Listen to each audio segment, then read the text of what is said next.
Part 1. Chapter 1. Meet the most important living person.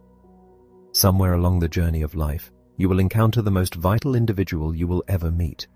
This encounter will happen suddenly, with a shock of recognition that possesses the power to alter the trajectory of your entire existence. Within the grasp of this individual lies an invisible talisman, a mystical emblem bearing two distinct sides. Engraved on one face is the force of a positive mental attitude, a magnetic pull that draws in prosperity, vibrant health, and profound joy.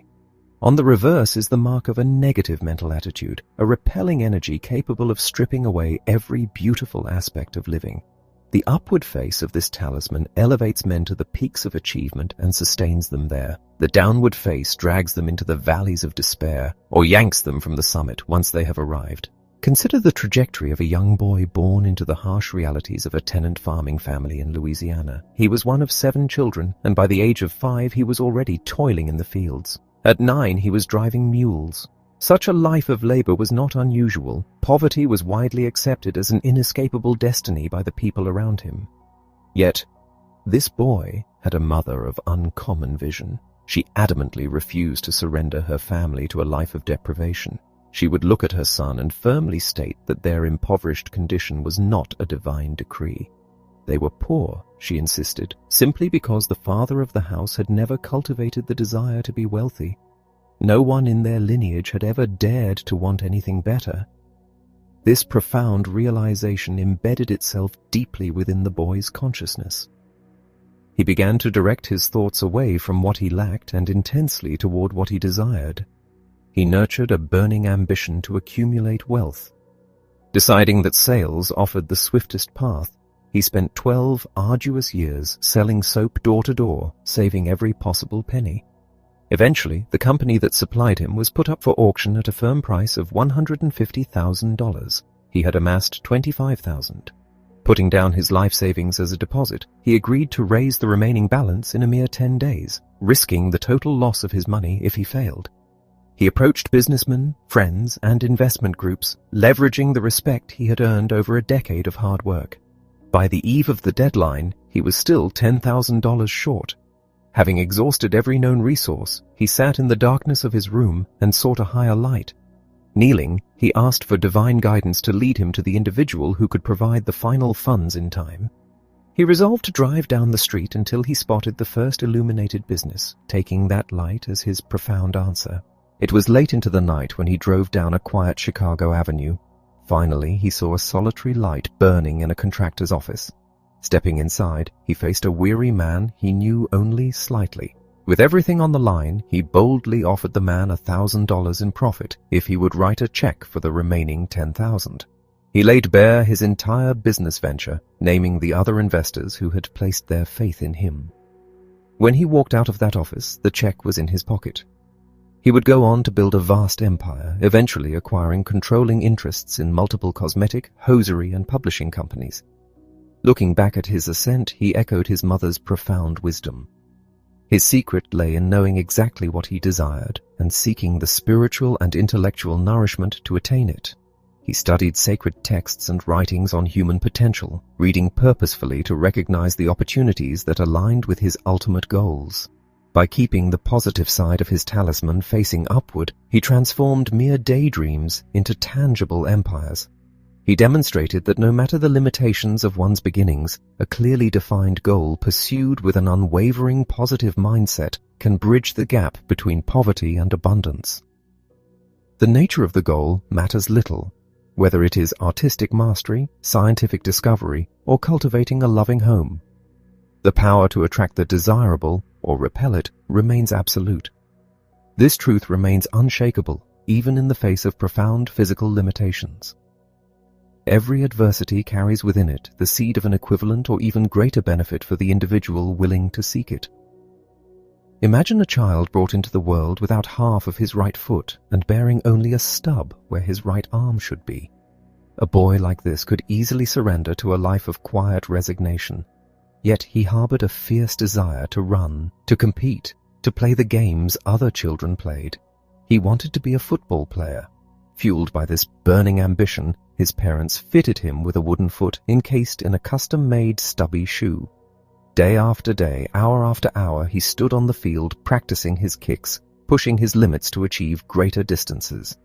His relentless dedication eventually earned him a place in the ranks of professional athletes. In a moment that would echo across the nation, with only seconds left on the clock, this young man stepped onto the field and kicked a record-shattering 63-yard field goal, securing a miraculous victory. To many, it was an answer to a prayer, an impossible feat. Yet it stands as a testament that greatness answers the call of those who match high goals with ceaseless practice and an invincible attitude. When a person embraces this mindset, they recognize that they are the master of their own fate because they have first mastered their own thoughts. The universe translates the dominant thoughts of the mind into physical reality, materializing visions of abundance as readily as it materializes fears of scarcity. When one's internal posture is expansive and their disposition towards humanity is merciful and generous, they inevitably attract a grand measure of success. There was a titan of industry who proved this by building an empire worth over $1 billion. Beyond his immense wealth, his generosity restored voices to the mute and mobility to the crippled, providing healing to hundreds of thousands. His greatness was seeded by his mother, who labored as a volunteer nurse after her own grueling workdays. She bequeathed to him two priceless gifts: the sheer joy of hard work and the understanding that the highest value in human existence is found in loving and serving others. During a time of global conflict, this man astonished the world by orchestrating the construction of massive cargo ships at a pace the experts deemed absolutely impossible. He simply turned his talisman to its positive face, repelling the word impossible and inviting miracles into the realm of the physical. Conversely, the negative face of this invisible talisman possesses an equally potent destructive force. It can repel fortune and invite ruin. Consider the tale of a bitter, unsuccessful woodcutter who for years supplied a certain homeowner with firewood tailored to fit a specific hearth. One day, he delivered a load of oversized logs. When the customer asked him to exchange or split them, the woodcutter abruptly refused, claiming the effort would cost more than the wood was worth, and angrily ended the conversation. Left to handle the grueling work himself, the homeowner began splitting the logs. He struck a particularly light, hollow piece of wood, only to watch a blackened roll of foil tumble out. Inside, he discovered a small fortune in old, crisp bills hidden away years ago.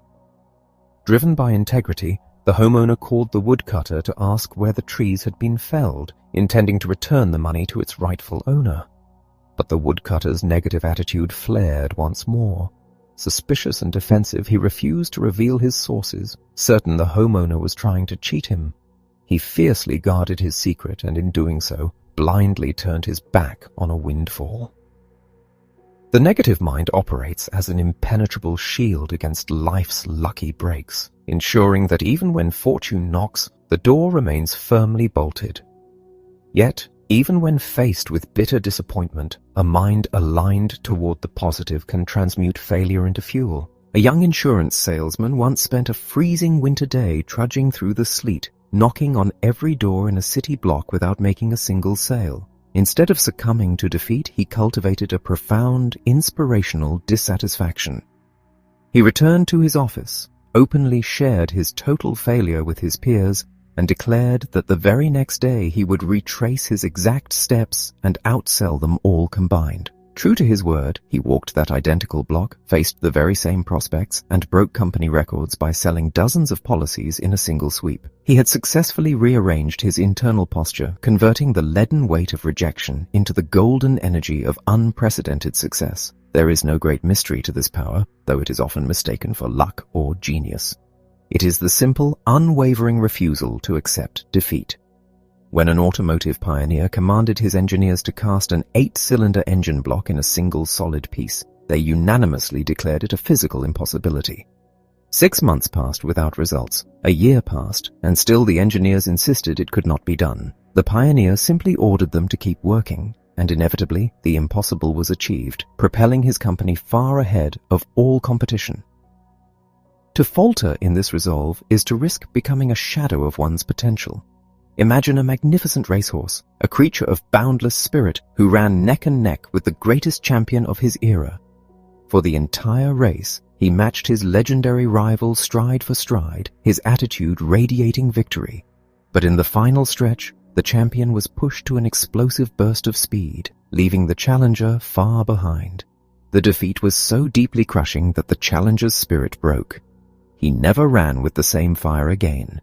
His attitude had flipped from triumph to despair. Like men who build empires only to be emotionally destroyed by an economic collapse, he ceased to strive. You carry this dual-sided power within you at every waking moment. The most important living person in your universe is the one staring back at you in the mirror. It is you who must choose whether to harness the uplifting current of a positive mental attitude, drawing forth courage, optimism, and health, or to succumb to the downward drag of negativity. You hold the authority to look past adversity and extract its hidden equivalent benefit. You possess the capacity to embrace the joy of labor and the nobility of service. The choice of which face of the talisman will guide your journey rests entirely in your hands. Part 1. Chapter 2. You can change your world. We have established that a constructive and optimistic mindset is the essential catalyst for all meaningful achievement. It is the vital spark that brings life to the universal laws of success. When you integrate this positive mental attitude with your daily pursuits, you place yourself on the definitive path toward your highest aspirations. Without this crucial ingredient, the exact same principles can be inverted, becoming the very mechanisms that lead to sorrow, ruin, and moral decay.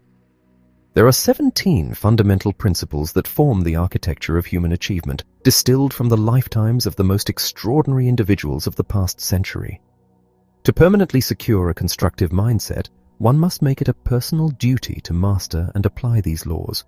Maintaining a positive mental attitude, establishing a definiteness of purpose, willingly going the extra mile, practicing accurate thinking, exercising self-discipline, harnessing the power of the mastermind, demonstrating applied faith, cultivating a pleasing personality, seizing personal initiative, projecting enthusiasm, focusing through controlled attention, engaging in teamwork, learning from defeat, exercising creative vision, budgeting time and money, maintaining sound physical and mental health, and aligning with the rhythms of universal habit force. These are not mere abstract concepts. They are the measuring sticks by which you must rigorously evaluate every victory and every setback in your life. If you find yourself striving but failing, it is almost certain that you are neglecting one or more of these crucial elements in your unique combination for success. Yet when faced with failure, how often do individuals claim that the universe has given them a raw deal? They sit in classrooms or offices, carrying the heavy burden of unfulfilled potential, and point their fingers at everything outside themselves. They blame an impoverished childhood, a broken home, a lack of formal education, or the systemic disadvantages of their environment. They convince themselves that they are the victims of cruel heredity or an unforgiving society. In doing so, they embrace a negative mental posture that becomes a far greater handicap than any external circumstance they could ever face. It is not the world holding them down, it is the suffocating weight of their own destructive perspective. A profound lesson regarding this tendency can be found in the quiet study of a minister who was struggling to compose his weekly address. Distracted by a rainy afternoon and his restless young son, the clergyman sought a moment of peace. He tore a magazine page featuring a colorful map of the globe into dozens of irregular scraps, tossing them onto the floor and offering the boy a small monetary reward if he could reassemble the fractured world. Expecting this impossible puzzle to occupy the child for hours, the father was astounded when the boy returned in a mere 10 minutes, the map perfectly reconstructed. When asked how he accomplished this feat so swiftly, the child innocently explained that on the reverse side of the map was the image of a man.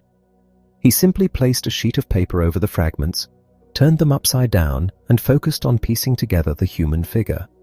"I figured," the boy said, "that if I got the man right, the world would be right." The minister smiled, realizing his sermon had just been written for him. If you are dissatisfied with your circumstances, the transformation must begin within your own character. When the individual is correctly aligned, the surrounding world inevitably falls into its proper place. This alignment begins with the recognition that you were born a champion. Consider the staggering biological battles that were waged and won before you even drew your first breath. In the microscopic theater of human conception, tens of millions of cells engaged in a frantic, desperate race toward a single, microscopic goal. It was a contest of survival where only the absolute swiftest and healthiest could triumph. Out of that incomprehensible multitude, only one emerged victorious to create the specific, unrepeatable entity that is you. You are the living culmination of over 2 billion years of evolutionary triumph. You inherited the ancestral strength, the potential, and the innate capacity to conquer. No matter how insurmountable the obstacles in your path may seem, they pale in comparison to the astronomical odds you have already overcome simply to exist. This innate victory often remains dormant until a crisis forces it to the surface, as it did for a frightened young boy who eventually grew into one of the nation's most respected judicial figures. Raised in the crushing poverty of a Midwestern town, this boy lived in a perpetual state of dread. As the son of a struggling immigrant, he was tasked with scavenging dropped coal from the local railway tracks to heat their meager home. This humiliating chore made him the prime target for a gang of neighborhood thugs who took deep pleasure in ambushing him, beating him mercilessly, and scattering his hard-earned fuel across the freezing streets. He was trapped in a cycle of fear and self-pity until he discovered a collection of adventure novels. Huddled by the cold stove, he absorbed tales of resilient youths who faced down immense odds with unwavering moral courage. He unconsciously began to adopt the positive mental attitude of these fictional heroes. The turning point arrived on a desolate stretch near the tracks when 3 bullies ambushed him once again. Instead of surrendering to his usual terror, he gripped his heavy coal scuttle and stood his ground. Channeling the fierce determination of his literary idols, he unleashed a desperate, unyielding defense. He struck back with such unexpected ferocity that the bullies, completely bewildered by his sudden courage, eventually turned and fled. Wiping the blood from his bruised face, the boy realized he had crossed a monumental threshold. He had not suddenly acquired superhuman strength, he had simply rearranged his internal posture. He decided in that transformative moment that he would no longer be a victim of his environment. He would dictate the terms of his own world. The secret to this boy's triumph lay in his ability to identify himself with a successful image. When he stood against his tormentors, he was not fighting as a marginalized, undernourished victim. He was fighting with the spirit of a legendary hero. When years of negativity have carved deep trenches of self-doubt into a personality, borrowing the strength of a revered image can shatter those destructive patterns. What will your chosen picture say to you? A brilliant executive secretary demonstrated this concept beautifully by hanging a large portrait of her esteemed employer in her office. Whenever she encountered a complex administrative dilemma, she would rest her chin on her hands, gaze up at the photograph, and verbally ask how he would navigate the crisis. While this might appear amusing, the psychological mechanism is profoundly effective. By engaging in a silent dialogue with a symbol of wisdom, whether it be a portrait of a historical statesman, a beloved parent, or a spiritual icon, you bypass your own anxieties and allow your subconscious to access its highest reasoning capabilities. You simply present the problem to the image and quietly listen for the answer that arises from within. Once you have aligned your internal state, you must anchor it with definiteness of purpose, which is the undeniable starting point of all achievement. A crystal-clear objective, pursued with a positive mindset, naturally engages a host of other success principles, compelling you toward personal initiative, disciplined thought, and the enthusiastic budgeting of your resources. Consider the young adventurer who, captivated by a classic tale of global circumnavigation, decided he would travel around the entire world with exactly $80 in his pocket. Because his aim was so wildly specific, he mapped out every conceivable obstacle and forged a meticulous plan of action. He bartered his photographic skills for transatlantic airfare, traded cartons of cigarettes for railway passage through the Alps, and exchanged geographical reports for international licenses. In 84 days, he achieved his supposedly impossible dream. His journey stands as a testament that a sharply defined target automatically summons the creative forces necessary to hit it. You must remember that you have success born in you, waiting to be sculpted from the raw materials of your daily life. An impoverished immigrant boy recognized this when he noticed a man discard a small promotional card that had been included in a package of cigarettes. Picking it up, the boy noted a celebrity's portrait on one side and completely blank space on the other. Where others saw trash, his purposeful mind saw a canvas. He proposed writing brief, engaging biographies on the reverse side of these cards for a modest fee, a simple idea that soon required him to hire a team of writers and launched his legendary career in publishing. Every individual possesses these latent talents, uniquely designed for surmounting his special problems. Life is an impeccably balanced scale. It never presents a devastating challenge without simultaneously providing the internal tools required to overcome it. A Midwestern farmer spent his life laboring relentlessly, yet barely managed to provide the necessities for his family. In his twilight years, a severe stroke left him completely paralyzed. To his neighbors, his life was effectively over. But this man realized that while his physical body was shattered, his intellect was entirely intact. He recognized that he was not merely a body, but a mind housed within a body. Choosing a constructive mindset, he demonstrated that a positive mental attitude attracts wealth even in the darkest circumstances. He gathered his family around his bed and declared that since he could no longer labor with his hands, he would labor with his imagination. He instructed them to act as his physical extensions. They would plant the entirety of their acreage with corn, feed it to a herd of pigs, and manufacture premium sausages based on a family recipe. The resulting brand revolutionized the market, turning the paralyzed farmer into a millionaire. He transmuted his catastrophic physical disadvantage into an industrial empire, finding profound happiness and utility precisely when the world had counted him out. To emulate this kind of triumph, you need a formula to help you change your world. It is a deceptively simple directive that must be memorized, internalized, and repeated until it becomes the dominant rhythm of your subconscious. Whatever the mind of man can conceive and believe, it can achieve with a positive mental attitude. This is the ultimate self-motivator. It is the catalyst that allows you to aim higher than your current reality dictates. A frail, chronically ill farm boy utilized a variation of this when a concerned teacher challenged him, daring him to become the most robust youth in the county. "I dare you" became his internal war cry. He not only forged a physique of iron, but went on to build one of the largest agricultural corporations in the world, living a long, unbroken life of health and philanthropic service. These are the thoughts to steer by as you navigate your own existence. Recognize that you carry the profound responsibility for the state of your personal universe. If you find yourself complaining about your lot in life, pause and remember the child with the torn map. Fix the individual, and you fix the world. Memorize the foundational principles of achievement. Accept your biological inheritance as a victor. Choose an inspiring archetype to guide your decisions, and establish a singular, burning purpose. Above all, hold fast to the realization that your mind is the ultimate architect of your reality. Chapter 3. Clear the cobwebs from your thinking. The nature of your existence is fundamentally shaped by the nature of your thoughts. Consider the structure of your own mental processes. How organized is your reasoning? How pure are your silent reflections? Even the most formidable intellects are susceptible to invisible entanglements, mental cobwebs that obscure clarity and distort reality. These insidious webs are woven from negative emotions, unchecked passions, deeply entrenched prejudices, and limiting beliefs. Like an insect struggling violently against the sticky threads of a spider's trap, an individual entangled in undesirable habits or moral temptations often finds that their conscious willpower is at war with their subconscious drives. The harder they fight without understanding, the more tightly bound they become. Some surrender entirely, condemning themselves to a life of psychological torment.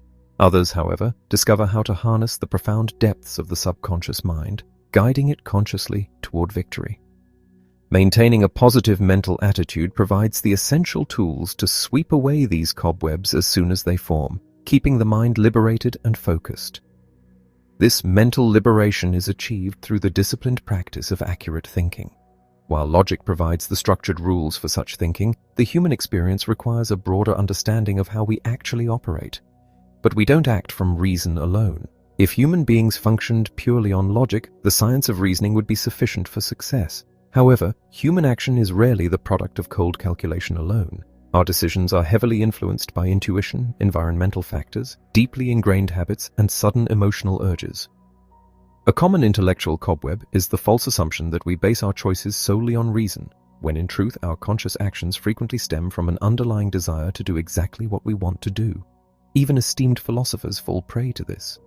Consider a classical scholar from antiquity who wished to travel by sea to Carthage. As a master of logic, he meticulously listed the reasons for and against the journey. The logical arguments against the trip were overwhelming. The inevitability of seasickness, the severe risk of storms in a fragile vessel, and the terrifying threat of pirates who routinely captured ships and sold passengers into slavery. Reason clearly dictated that he should remain safely at home, yet he boarded the ship. He went simply because his desire to go outweighed his logical fears. Emotion and reason must maintain a delicate equilibrium. Neither should permanently dominate the other, and there are times when pursuing a deeply felt desire is healthier than submitting to rationalized dread. Are you seeing only the mote in the other fellow's eye? This imbalance between reason and emotion often blinds us to our own flaws, a vulnerability that plagued even Socrates, one of history's greatest minds. In his youth, Socrates used his formidable powers of persuasion to win the heart of the beautiful Xanthippe. Yet, once the initial romance faded, their household became a battleground of mutual criticism. Driven by ego, Socrates focused entirely on his wife's nagging, famously claiming he married her merely to test his own patience, reasoning that if he could endure her, he could tolerate anyone. This logic, however, was fundamentally flawed. Instead of looking inward, he spent his life pointing out the errors of others, a habit that ultimately repelled rather than attracted people. Had he applied the same charm and understanding he used during their courtship to his marriage, he might have cultivated genuine self-discipline and a harmonious home. He was quick to spot the speck in his wife's eye while ignoring the massive beam in his own. This tragic negligence, the failure to continuously nurture love and understanding, is a common cobweb that slowly strangles many modern relationships. When couples fixate on each other's faults, the resulting cycle of nagging only worsens the original issues, ultimately devastating their lives. He restored happiness to his home. Recognizing this destructive pattern is the first step toward dismantling it. During a seminar on the principles of achievement, a young man bluntly confessed that he was attending the course solely to deal with his wife. He was utterly convinced that she was the source of all his misery. Weeks later, he happily reported to his instructor that the conflict had vanished. When asked how he achieved this miraculous turnaround, he explained that he had learned a vital lesson. Whenever an interpersonal problem arises, the only effective starting point is oneself. Upon rigorously examining his own mental posture, he discovered it was profoundly negative. The friction was not originating from his wife, but from his own toxic attitude. By correcting his internal state, the external marital discord dissolved. If Socrates had possessed the wisdom to first evaluate himself when facing domestic strife, his legacy might have included the blueprint for a joyful life. One word can cause an argument. Beyond personal blindness, another pervasive cobweb is the very medium we use to think and communicate, language. Words are merely symbols, yet a single word can encapsulate a vast array of personal experiences and emotional triggers. The subconscious mind communicates instantaneously through these symbols, meaning that a solitary word can inspire courageous action or spark a bitter dispute. The science of semantics teaches us that true communication is impossible unless we precisely understand what a word means to the person speaking it. Consider a heated argument between a father and an uncle over a young boy's honesty. The uncle accused the child of lying because the boy claimed to have put his toys in the basement, yet the toys were nowhere near the basement floor. The father defended his son's integrity. When questioned, the boy explained that he had placed the toys on a windowsill a few steps down the stairwell.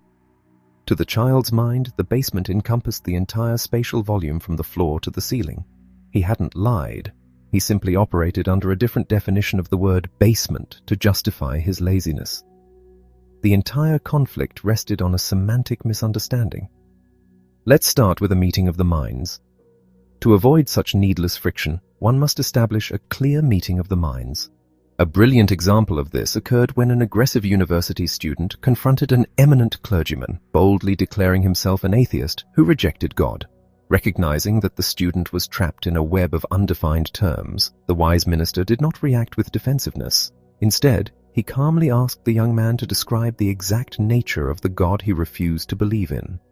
Forced to abandon his reflex defiance and actually think, the student painted a picture of a cruel, illogical, and tyrannical deity. The minister smiled and agreed, stating that he too rejected such a God, making them both atheists by that definition. However, he then asked the student how he accounted for the magnificent order and meaning of the universe. Through this patient, semantic unraveling, the student discovered that he wasn't an atheist at all. He simply needed to clear the cobwebs from his definition of the divine.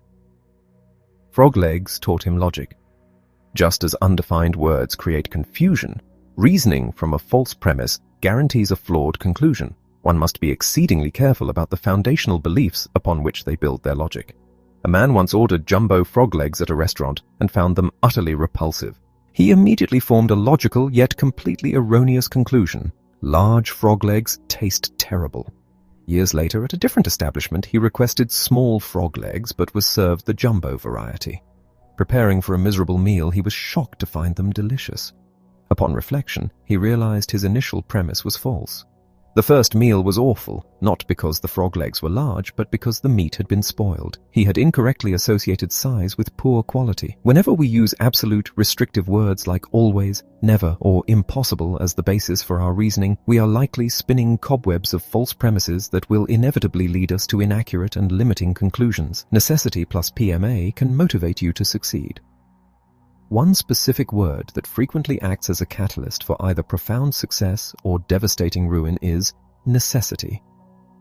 When necessity is paired with a constructive, positive mindset, it becomes the mother of honorable innovation. It drives individuals to elevate their circumstances without violating their moral integrity. Consider a man born into a sprawling, impoverished family who spent his youth laboring in mills and washing cars just to survive. After marrying, the crushing weight of poverty deepened when he lost his job and faced the imminent foreclosure of his modest home. He was intimately acquainted with necessity.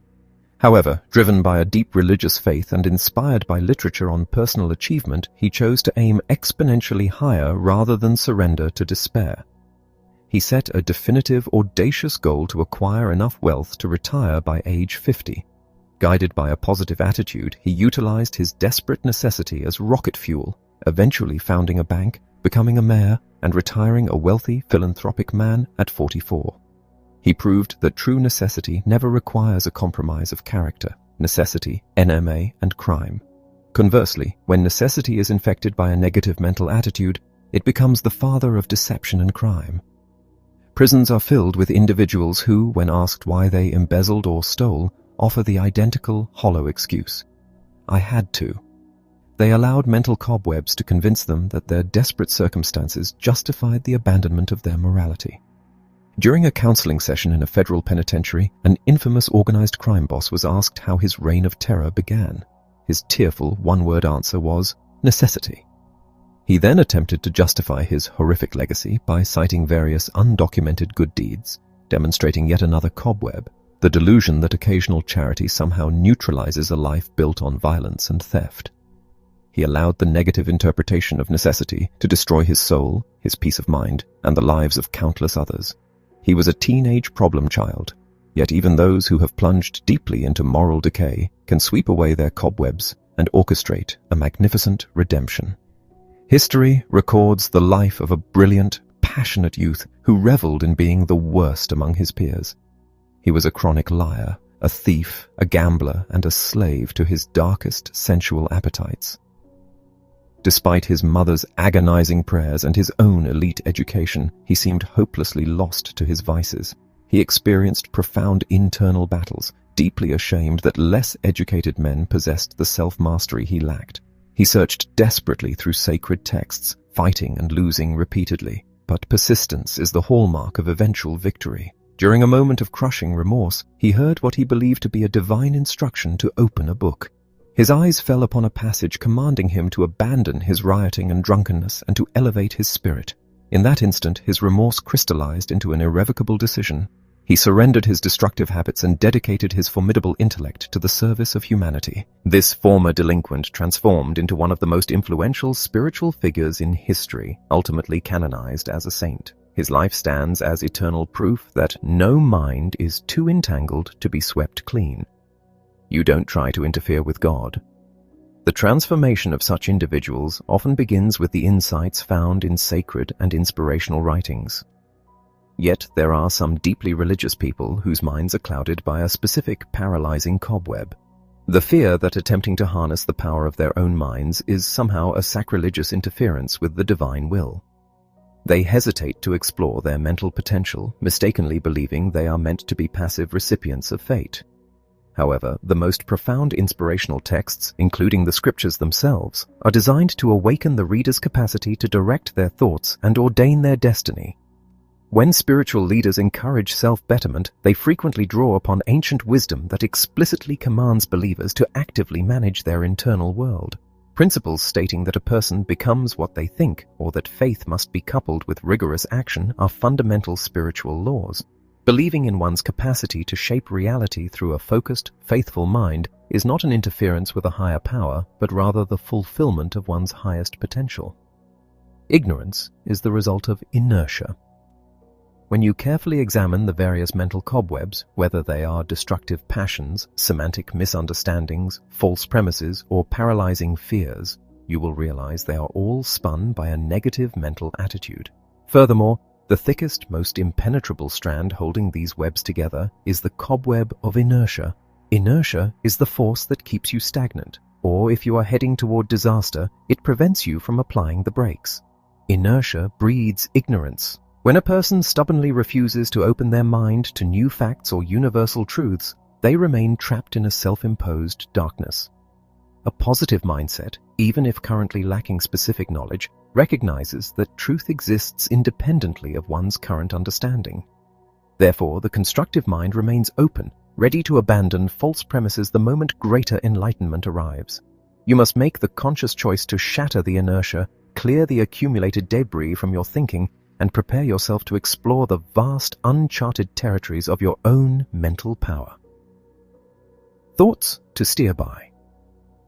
The compass for this journey is calibrated by understanding that your reality is a mirror of your thoughts. If you are suffering, impoverished, or psychosomatically ill, it is a reflection of negative mental patterns. You must actively clear the cobwebs of prejudice, destructive emotion, and limiting beliefs by forcibly rotating your internal posture toward the positive. Remember that interpersonal conflicts are best resolved by first examining your own attitude, and that a single word carries the power to ignite war or foster peace. Always strive for a true meeting of the minds. Be vigilant in verifying your foundational premises so you do not build your logic on a foundation of sand and discard absolute, restrictive terms that blind you to possibilities. Let necessity be the engine of your honorable achievement, never the excuse for moral compromise.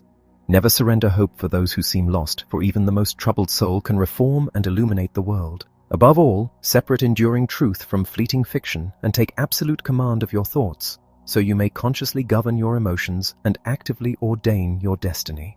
Chapter 4. Will you dare to explore the powers of your mind? You are, fundamentally, a mind with a body. Because your core essence is a mind, you are the inheritor of mystical powers, forces both known and deeply unknown. The question stands, will you dare to explore these vast, uncharted territories within yourself? Why should you embark on such an exploration? When you unlock the discoveries that lie dormant within your own consciousness, they can yield a harvest of physical, mental, and moral health. They can bring profound happiness, material wealth, and unprecedented success in your chosen field. Moreover, this journey provides the key to affecting, utilizing, controlling, or harmonizing with forces that extend far beyond the physical realm. Do not shy away from investigating these non-physical energies. Learning to apply them is no more difficult than a child learning to turn on a television set. The child does not need to understand the intricate construction of the broadcasting station, the complex circuitry of the receiver, or the advanced technology of transmission. The child merely needs to know which knob to turn or which button to press. Similarly, you can learn to operate the most astonishing, efficient electrical machine ever conceived by turning the right mental dials.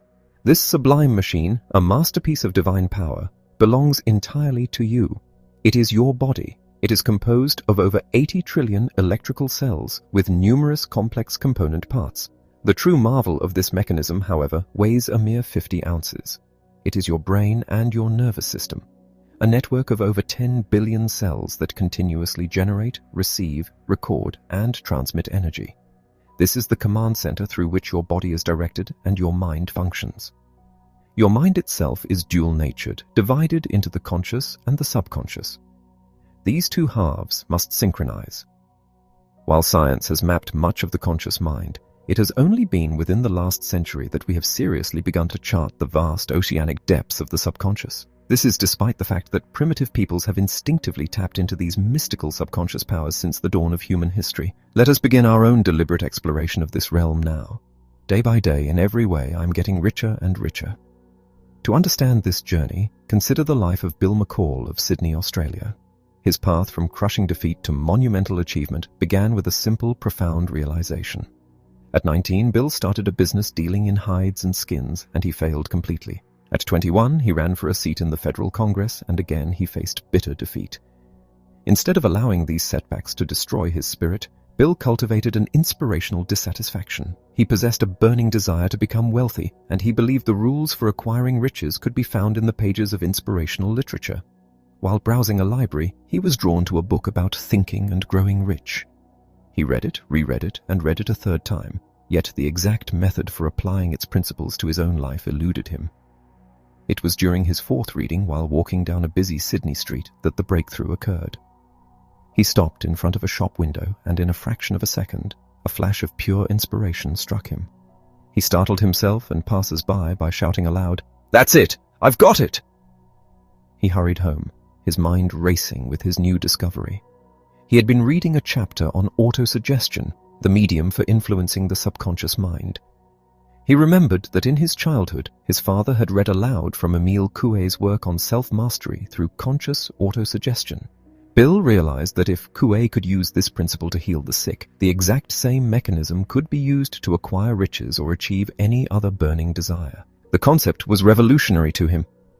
Conscious autosuggestion is the steering wheel by which an individual can voluntarily feed their subconscious mind with creative thoughts, or, through dangerous neglect, allow destructive thoughts to poison the fertile soil of the mind. By reading aloud a written statement of desire twice daily, with intense emotion and concentrated attention, and by vividly seeing and feeling oneself already in possession of that goal, a direct line of communication to the subconscious is established. This repetition forges thought habits that automatically transmute desire into reality. Arriving home breathless, Bill sat at his table and wrote out his definite major aim, to be a millionaire by 1960. He was specific about the amount and the date. By employing this self-suggestion, the man who had failed at 19 transformed into the Honourable William V. McCall, the youngest man ever elected to the Australian Parliament, a chairman of the board for a major corporation and the director of 22 companies. He achieved his goal of becoming a millionaire 4 years ahead of his own schedule, all because he dared to explore the power of his subconscious mind. Day by day, in every way, I am getting better and better. The terms self-suggestion and conscious autosuggestion are essentially synonymous. The foundational discovery made by Émile Coué is available to every man, woman, and child. Before Coué fully understood this natural law, he relied on hypnosis to treat his patients' physical illnesses. However, once he grasped the true nature of the mind's power, he abandoned hypnosis entirely. He arrived at his discovery by asking himself crucial questions.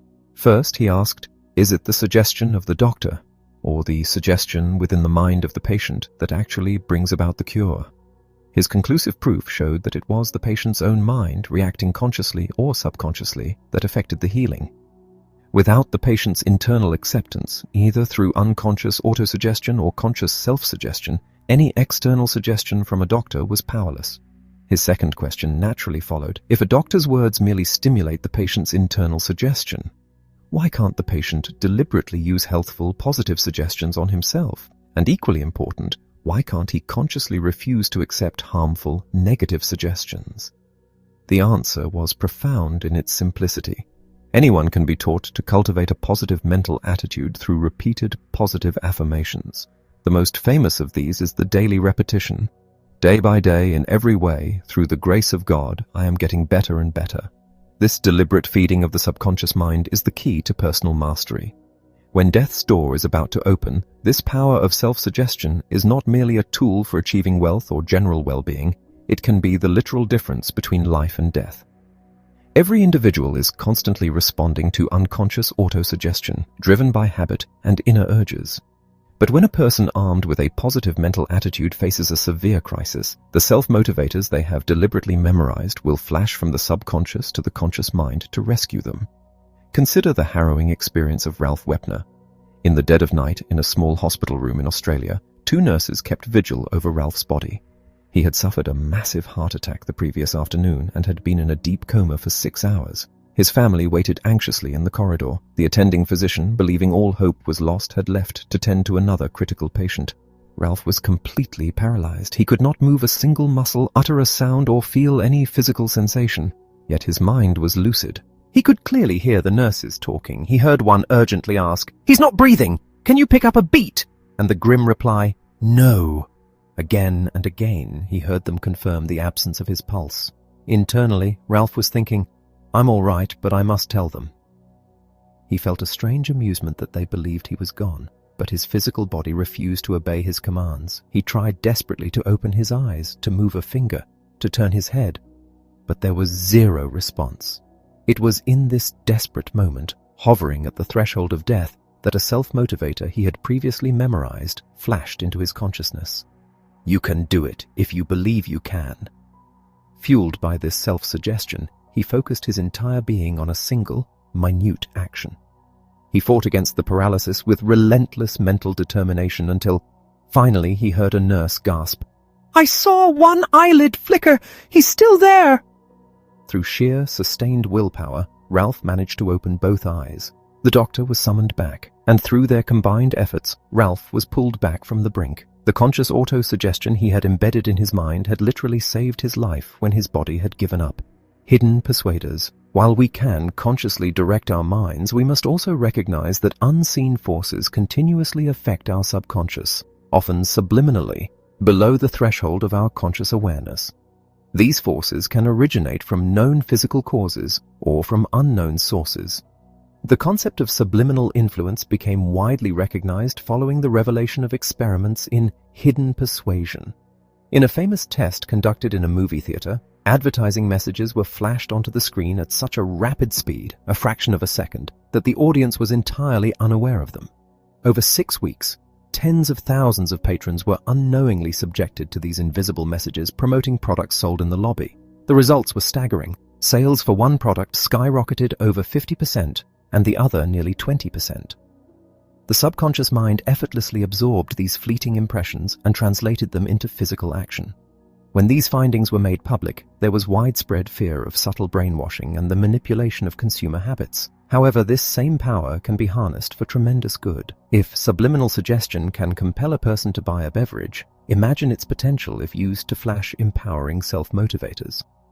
Imagine a theater screen invisibly broadcasting truths like, "God is always a good God," or "You can do it if you believe you can." The subconscious mind is entirely receptive. It is up to us to ensure it is fed with positive, constructive stimuli.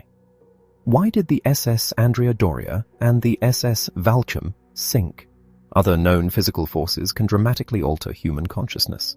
Consider the tragic, unexplained collisions of modern vessels equipped with state-of-the-art radar. When the luxury liner Andrea Doria collided with the Stockholm, or when the Santa Rosa struck the tanker Valchum, investigations struggled to find satisfactory explanations.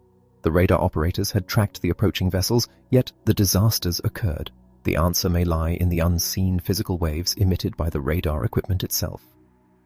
Sidney A. Schneider, an expert in electronics and hypnotism, observed during World War II that radar operators frequently slipped into spontaneous, unrecognized trances. Through his knowledge of brainwaves, Schneider deduced that the fixed attention of the operators caused their own brain frequencies to synchronize with the electromagnetic waves pulsing from the radar screens. Schneider later utilized this very principle to invent the brainwave synchronizer. This electronic instrument uses subliminal and photic light stimulation to induce various levels of hypnosis by forcing the subject's brainwaves to lock in step with the machine's pulses, much like a television receiver synchronizes with a transmitter. In experiments, subjects completely unaware of the machine's purpose were successfully hypnotized simply by being in the presence of its light. Your brain is a receiving set, constantly interacting with the energetic frequencies of your environment. A little knowledge becomes a dangerous thing. Having acknowledged the physical forces that manipulate the mind, we must also dare to peer into the realm of the unknown, the controversial and thrilling field of psychic phenomena. This includes extrasensory perception, ESP, such as telepathy, clairvoyance, precognition, and the mind's effect on physical matter, known as psychokinesis. However, one must proceed into this territory with feet planted firmly on the ground of common sense. The mind must be guarded against the cobwebs of superstition and gullibility. When Thomas J. Hudson published his groundbreaking work on psychic phenomena in the late 19th century, it captured the public imagination. But this sudden exposure to mystical concepts proved dangerous for many. Unprepared, emotionally immature individuals were swept away by the awesomeness of these mind powers, leading to rampant charlatanism, parlor tricks, and the twisting of fundamental religious principles. The entire subject became taboo, shrouded in fear and skepticism. Westinghouse invests in ESP communication. It required immense courage and unimpeachable scientific rigor to rescue this field from the fringes of society. Dr. Joseph Banks Rhine, alongside his wife Dr. Louisa E. Rhine, dedicated decades to controlled, mathematically sound laboratory experiments at Duke University, finally clothing the study of parapsychology with academic respectability. The true validation of this exploration is seen when pragmatic, hard-headed industry leaders begin to invest in its potential. Scientists at major corporations like Westinghouse have seriously investigated the means of utilizing telepathy and clairvoyance for long-distance communication, consulting directly with Dr. Rhine. If this sounds like science fiction, remember how recently the concepts of atomic energy, jet propulsion, or even the television were scoffed at as impossible dreams. The electronic computer itself is merely a mechanical imitation of the electrical circuitry of the human nervous system. Every great technological leap was first conceived, believed, and achieved by a mind operating with a positive mental attitude. Thoughts to steer by. You are more than just flesh and bone. You are a mind possessing powers both known and unknown. Your body is a miraculous electrical machine and your brain is its crowning marvel. This mind operates in two spheres, the conscious and the subconscious, which must work in harmony. Understand that conscious autosuggestion is your tool for deliberately programming the subconscious, which is the seat of your habits, memory, and deepest urges. By repeating affirmations with frequency and deep emotion, you command this hidden giant. Remember Emile Coué's monumental realization? You have the power to administer healthful, positive suggestions to yourself and the equal power to reject harmful ones. Be aware of the hidden persuaders in your environment, but choose to take the positive approach, utilizing self-suggestion to fortify your own mind. Recognize that your brain both receives and transmits energy, and do not be afraid to explore its furthest capacities. However, when navigating the profound depths of psychic phenomena, rely on disciplined, scientific guides rather than superstition. What the mind of man can conceive and believe, it can absolutely achieve. Chapter 5. And something more. Have you ever poured your entire soul into an endeavor, tried with absolute sincerity, and still met with defeat? This heartbreak often occurs because a single crucial element was missing. Consider the ancient mathematical axiom which states that the whole is equal to the sum of all its parts, and fundamentally greater than any individual part. If you omit even one necessary piece, the entire structure collapses. Failure is frequently the result of an unrecognized negative mental attitude or a simple ignorance of universal laws. The tragedy of defeat is not in falling down, but in refusing to search for that missing piece. Those who eventually triumph are the ones who relentlessly seek that elusive final ingredient. Once you grasp the missing knowledge and acquire the practical experience, achieving your goals suddenly seems effortless. Think of a child wrestling with a complex puzzle. Until the method is understood, it is an impossible task, but once learned, it is solved with ease. You too possess puzzles in your life waiting to be solved. Sometimes the missing piece is astonishingly simple. A struggling songwriter once penned a tune that no one would publish. A legendary showman purchased it and added a mere 3 words to the chorus, transforming it into a sensation that generated a fortune. Those 3 words were the missing catalyst. When a brilliant inventor conducted over 10,000 experiments to create a practical incandescent lamp, he did not view his unsuccessful attempts as failures. He simply kept searching for the missing element until the darkness was finally banished. Medical breakthroughs operate on the exact same premise, applying unrecognized universal laws to conquer diseases that have plagued humanity for centuries. If you lose a fortune, you can rebuild it and surpass it, provided you understand the formula that created it in the first place and adapt it to changing circumstances. Throughout history, countless brilliant minds came agonizingly close to conquering the skies. Many inventors utilized the same aerodynamic principles as 2 famous bicycle mechanics from Ohio, yet their flying machines crashed or refused to leave the Earth. The brothers from Ohio succeeded where all others failed because they introduced a seemingly minor innovation. They attached small, adjustable flaps to the trailing edges of their wings, allowing the pilot to manipulate them and maintain the aircraft's equilibrium in the unpredictable winds.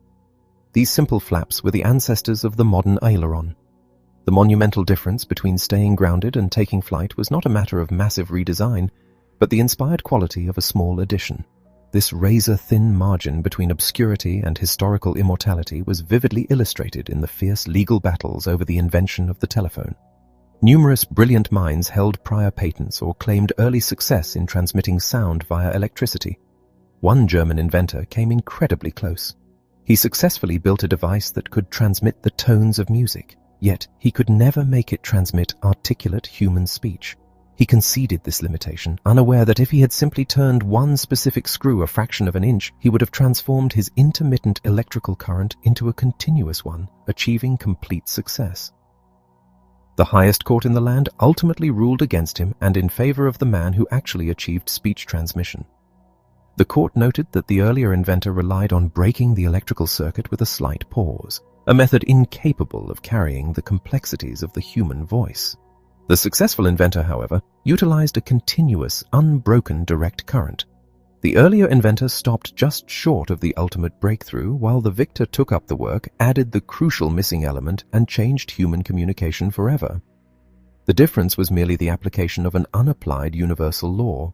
Sometimes the missing ingredient is not a mechanical adjustment, but a spiritual alignment.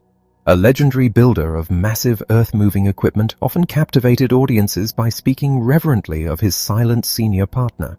Despite possessing very little formal education, this man executed engineering marvels that astounded the world.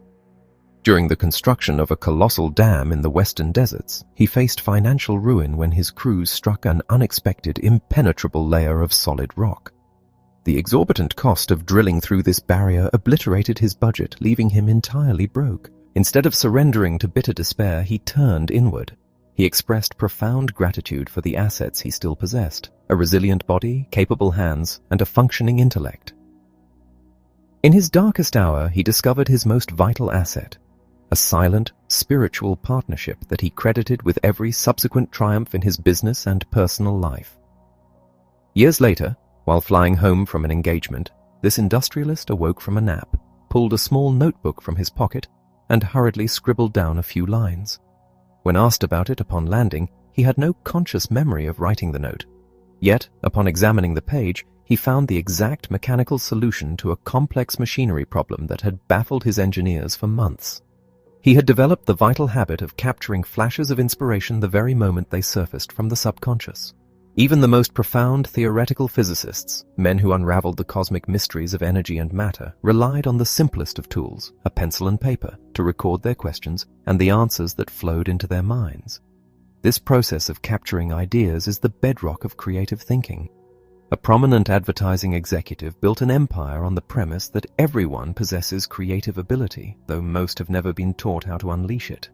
He championed the practice of brainstorming, a dynamic method where individuals pool their imaginations to generate a flood of ideas in response to a specific problem.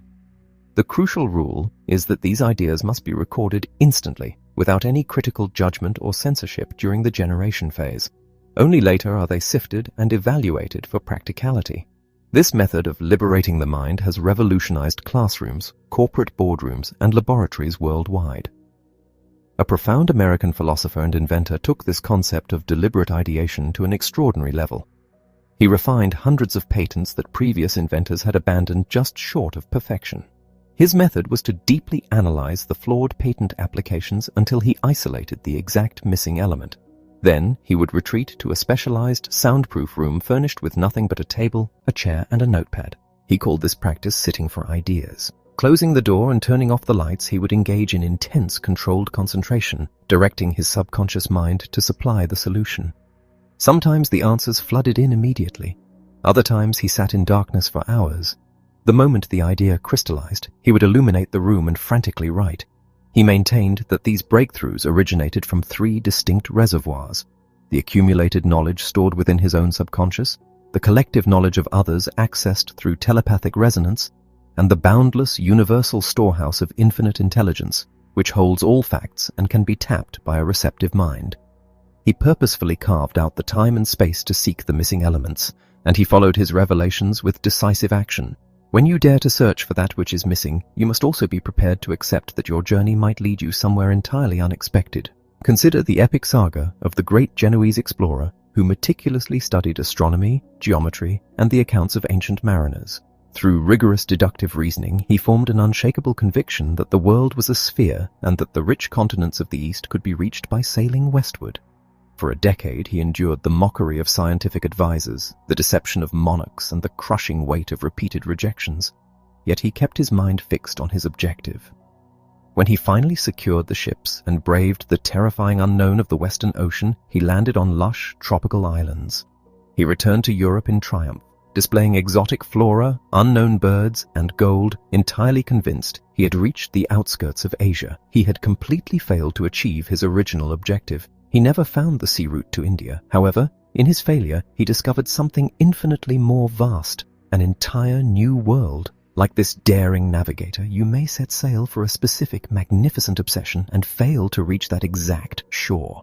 Yet through your persistent, positive striving, you may uncover a continent of wealth and opportunity far greater than your original dream. There is no shame in a failure that inadvertently charts the course for future generations to achieve unimaginable prosperity. The value of these historical narratives lies not in the mere accumulation of facts, but in the extraction of fundamental principles. A brilliant naval commander once lamented that modern education produces individuals stuffed with easily memorized facts, yet tragically devoid of a grounding in fundamental principles. Facts quickly become obsolete in a rapidly changing society, but a true principle, once assimilated, becomes an eternal part of your character, ready to be applied to any novel problem you encounter. If your progress is stalled, you must diligently search for the missing principle. This search inevitably leads to an understanding of what we term cosmic habit force, the application of universal, natural laws, whether they are fully understood or not. When an object drops to the earth, the law of gravity is enacted. Gravity itself is not the power. The power is employed when the principle is utilized according to the law. Every technological marvel, every chemical reaction, and every human achievement is the manifestation of this cosmic habit force. The most profound example is the realization that energy and matter are fundamentally interchangeable, as expressed in the profound equation E equals mc². When matter approaches the speed of light, it becomes energy. As it slows, it remains matter. By grasping this universal law, humanity unlocked the power of the atom. This reveals a staggering truth. Everything in the universe is intricately connected. Your mind, your body, and the infinite energy of the cosmos are bound by these same laws. When you grasp this, you realize that the problems you face are merely invitations to discover the next missing element. The central revelation to guide your journey is the critical importance of the missing element. If you are experiencing failure, it is highly probable that you lack a single vital number in your combination for success. The whole is always greater than its parts, and a missing piece renders the rest ineffective. The barrier between stagnation and triumph is often astonishingly thin. A three-word phrase, a minor mechanical adjustment, or a brief moment of spiritual alignment. You must cultivate a partnership with your own inner wisdom. Utilize the simplest tools like paper and pencil to capture the fleeting whispers of inspiration. Master the art of focused concentration, whether through collaborative brainstorming or solitary reflection in the quiet dark. Do not fear a bold failure if it sets you on the path to a monumental, unexpected discovery. Absorb principles, not just isolated facts, so that you may adapt and thrive in any circumstance. 5 mental bombshells for attacking success. Chapter 6. You've got a problem. That's good. When a problem confronts you, your initial reaction might be frustration or despair. Yet, an obstacle is actually a tremendous advantage. With every triumph over a difficulty, you ascend another rung on the ladder of personal achievement. Overcoming hurdles builds your inner strength, broadens your wisdom, and deepens your experience. If you pause to reflect on your past, you will realize that every significant milestone you have ever reached was born from a challenge you had to face. Problems are an inescapable part of human existence because the universe is governed by the relentless law of change. Your capacity to navigate this constant state of flux depends entirely on your mental posture. By consciously directing your thoughts and mastering your emotions, you can dictate your attitude. You hold the power to decide whether you will be overwhelmed by the shifting currents of your environment or whether you will harness them to command your own destiny. How do you meet a problem with PMA? When you encounter a perplexing issue, the application of a positive mental attitude provides a reliable framework for resolution. This begins with the foundational belief that the universe is fundamentally benevolent. From this standpoint, you can systematically address any dilemma. First, seek out higher guidance, asking for the clarity to perceive the correct path. Next, dedicate uninterrupted time strictly for the purpose of focused thinking, always keeping in mind that every adversity harbors the seed of an equivalent or greater benefit. Then, clearly define the problem at hand, analyzing its components. Instead of lamenting the situation, enthusiastically affirm to yourself that the existence of this problem is actually a good thing. Proceed by interrogating the circumstances, search for the hidden advantages, explore how the liability can be transmuted into an asset, and persistently question the situation until a viable solution emerges. Problems generally fall into three broad categories: personal, familial, and professional. Because personal struggles are universally experienced, observing how one individual navigated profound personal catastrophe can be immensely instructive. He met his challenge to change with PMA at Leavenworth Penitentiary. Consider a man whose origins were steeped in deprivation. Raised on the rugged waterfronts of a major port city, he spent his youth selling papers and shining shoes around local saloons to support his family. By 17, he had joined the transient population, riding freight trains across the country and associating with a hardened element of society. His companions were gamblers, fugitives, and smugglers, leading him into the dangerous fringes of the underworld. Eventually, his association with this criminal element resulted in a conviction for smuggling, a charge he vehemently denied. At 34, he found himself an inmate at Leavenworth Penitentiary, consumed by bitterness and a fierce determination to escape. However, within the grim walls of that prison, a profound internal shift occurred. He made a conscious choice to abandon his hostility and embrace a positive mindset. He decided to become the most exemplary inmate in the institution. This monumental shift in perspective allowed him to master his aggressive tendencies.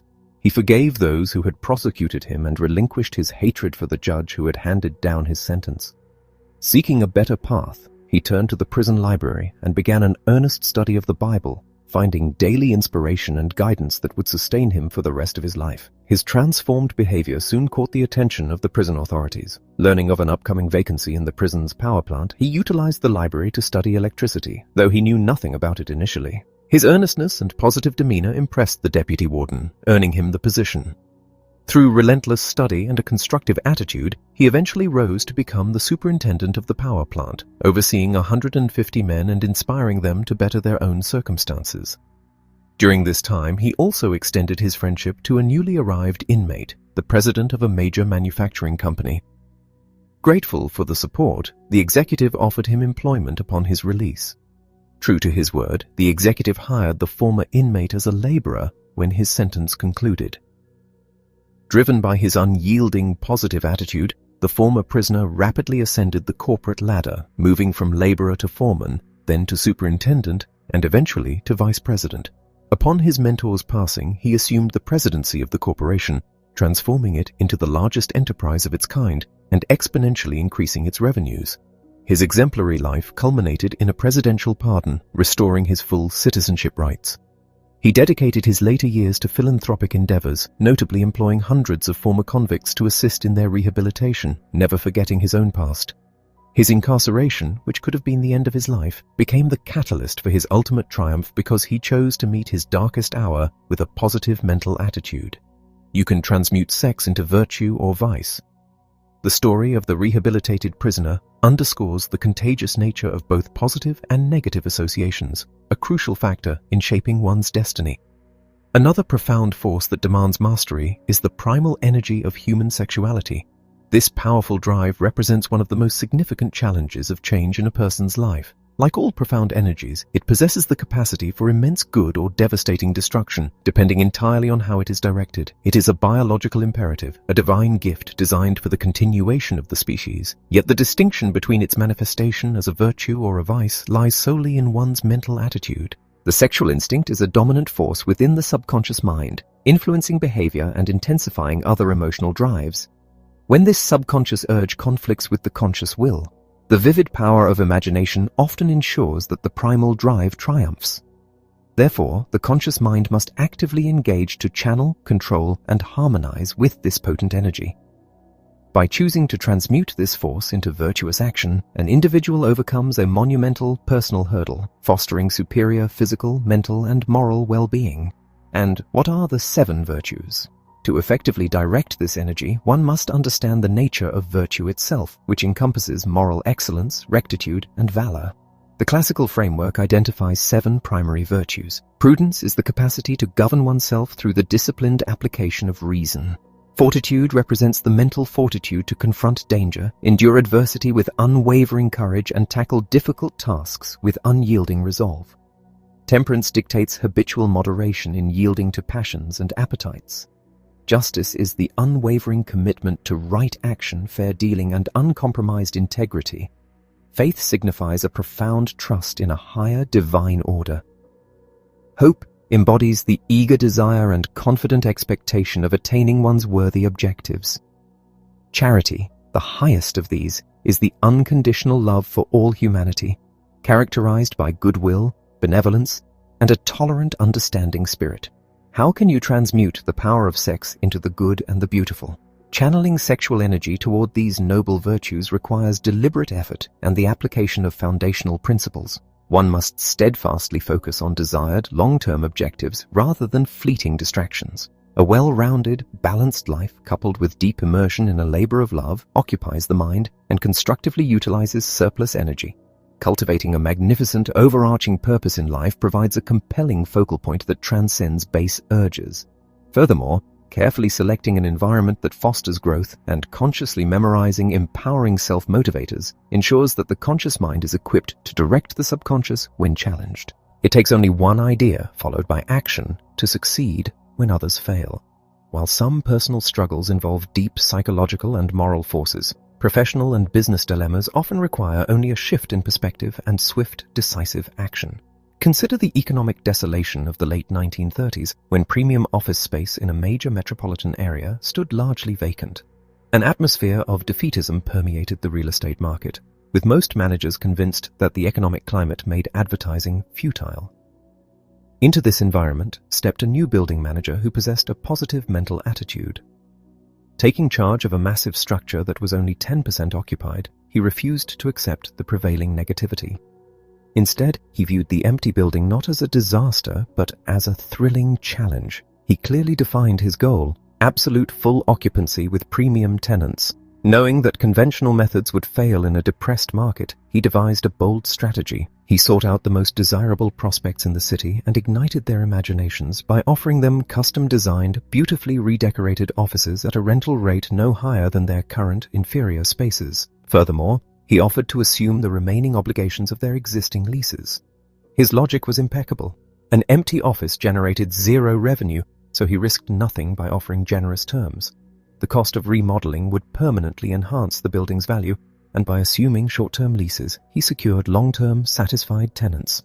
The execution of this single, brilliant idea was spectacular. Within a year, the seemingly doomed building was fully occupied, with a waiting list of eager prospects. While neighboring buildings remained desolate, this manager had transformed a catastrophic liability into a lucrative asset simply by greeting his problem with enthusiasm and creative action. Make a fortune or achieve your aims by understanding cycles and trends. The building manager's triumph occurred during the depths of a severe economic depression, a phenomenon driven by the natural cycles that govern nations and industries. However, an individual need not be a passive victim of these sweeping economic tides. By studying and comprehending the rhythmic fluctuations of business and history, one can anticipate changes and act intelligently. Recognizing that every entity, whether a living organism, a corporation, or an empire, naturally matures, stabilizes, and eventually declines, allows a proactive individual to disrupt this cycle. When a downward trend looms, the injection of fresh ideas, innovative strategies, and renewed vigor can entirely alter the trajectory for that specific enterprise. He anticipated a downward cycle and prepared to go upward. Armed with this knowledge, astute business leaders often foresee general economic recessions and prepare their organizations to defy the trend. While an entire industry might experience a sharp decline, a company that aggressively pursues its objectives with a positive mental attitude can achieve record-breaking growth during the same period. They succeed by refusing to participate in the collective panic, choosing instead to capitalize on the hesitation of their competitors. They met the challenge with new life, new blood, new ideas, new activity. This principle of perpetual renewal is the secret behind the enduring dominance of the world's most successful corporations. Rather than succumbing to the natural life cycle of eventual decay, these organizations constantly revitalize themselves. They relentlessly invest in research, pioneer new products, refine their methodologies, and continually integrate dynamic new talent into their leadership. What works for a monolithic corporation works equally well for the individual or the small business owner. By constantly infusing your endeavors with new life, fresh perspectives, and vigorous activity, you can swim upstream while the rest of the world drifts aimlessly with the current. Thoughts to steer by. When adversity strikes, recognize it as a hidden opportunity that will forge you into a stronger, wiser individual. The capacity to extract the equivalent benefit from any hardship is the hallmark of a positive mental attitude. Approach every dilemma by seeking divine guidance, dedicating time to rigorous thought, and analyzing the situation to discover its hidden advantages. Remember that even the darkest circumstances, such as imprisonment or overwhelming temptation, can be transmuted into profound personal victories if met with the right internal posture. The powerful energies within you, particularly the drive of sex, must be consciously directed toward the highest virtues. In the realm of commerce, a single boldly executed idea can shatter the paralysis of an economic downturn. Do not be a victim of cycles and trends. Anticipate them and inject new vitality into your pursuits to ensure continuous growth. Embrace every problem as a gift, for within it lies the seed of your greatest triumphs. Chapter 7. Learn to see. When George W. Campbell entered the world, his eyes were clouded by bilateral congenital cataracts. The doctor's verdict to his anxious father was absolute. Medical science possessed no remedy for this condition. George was blind. Yet, insulated by the profound love of his parents, the little boy did not initially grasp that he lacked anything. This innocent contentment shattered on a fateful afternoon when he was 6 years old. A playmate, momentarily forgetting George's condition, threw a ball and shouted a warning. The ball struck George before he could even react. Unhurt but deeply bewildered, the boy asked his mother how his friend could possibly know what was going to happen before it occurred. His mother realized that the dreaded moment of explanation had arrived. She sat him down, taking his small hand in hers, and gently folded down his little finger. She explained that the 5 fingers represented the 5 senses, each sending messages to the brain. She tied down the little finger representing sight, telling him that while other boys used 5 fingers, he only had 4: hearing, touch, smell, and taste. She then tossed the ball to him, and he successfully caught it with his 4 available fingers. Her lesson was profound. Just as he could catch a ball with 4 fingers, he could embrace and hold a rich, fulfilling life with 4 senses, provided he kept trying. This metaphor became his internal talisman. Whenever despair threatened to overwhelm him, the phrase, 4 fingers instead of 5, would flash in his mind as a powerful self-motivator, urging him onward. But George's journey took a miraculous turn. During his high school years, medical advancements introduced a potential cure for his condition. Despite the risks, George's intense desire to see compelled him to undergo 4 delicate surgeries. After days in a darkened room, the bandages were finally unwound. At first, there was only a meaningless blur. Then, as a figure approached and spoke his name, the blur resolved into the tired, wrinkled, yet unimaginably beautiful face of his mother. In that breathtaking moment, George experienced the profound miracle of sight. Seeing is a learned process. This miraculous awakening revealed a fascinating psychological truth. When George first saw his mother, he did not recognize her until she spoke. His eyes took in the physical light, but his brain had not yet learned to interpret the visual data. As scientific experts attest, the eyes act merely as conduits, capturing raw impressions and delivering them to the mind. It is the brain, drawing upon memory and comparative experience, that actually sees. Many individuals possess perfect physical eyesight, yet suffer from profound mental blindness. They walk through life observing their surroundings without truly comprehending the power, glory, and opportunity right in front of them. Their mental vision is distorted, causing them to stumble through a haze of false concepts. Just as physical eyes can suffer from nearsightedness or farsightedness, mental vision can be similarly afflicted. The mentally nearsighted individual is consumed by immediate problems, entirely blind to the distant horizons of future possibilities. Conversely, the mentally far-sighted person gazes exclusively at distant dreams, completely overlooking the practical opportunities lying at their very feet, refusing to understand that all great ascents begin at the bottom. They looked and recognized what they saw. To truly navigate the path of achievement, one must actively develop both mental near and far sight. Consider the missed opportunities that often lie in plain view. In a small Montana town, residents lived for years beneath a peak known as Crystal Mountain, named for its sparkling salt-like outcroppings. For over a decade, a trail ran directly across this sparkling ledge, yet no one bothered to examine it.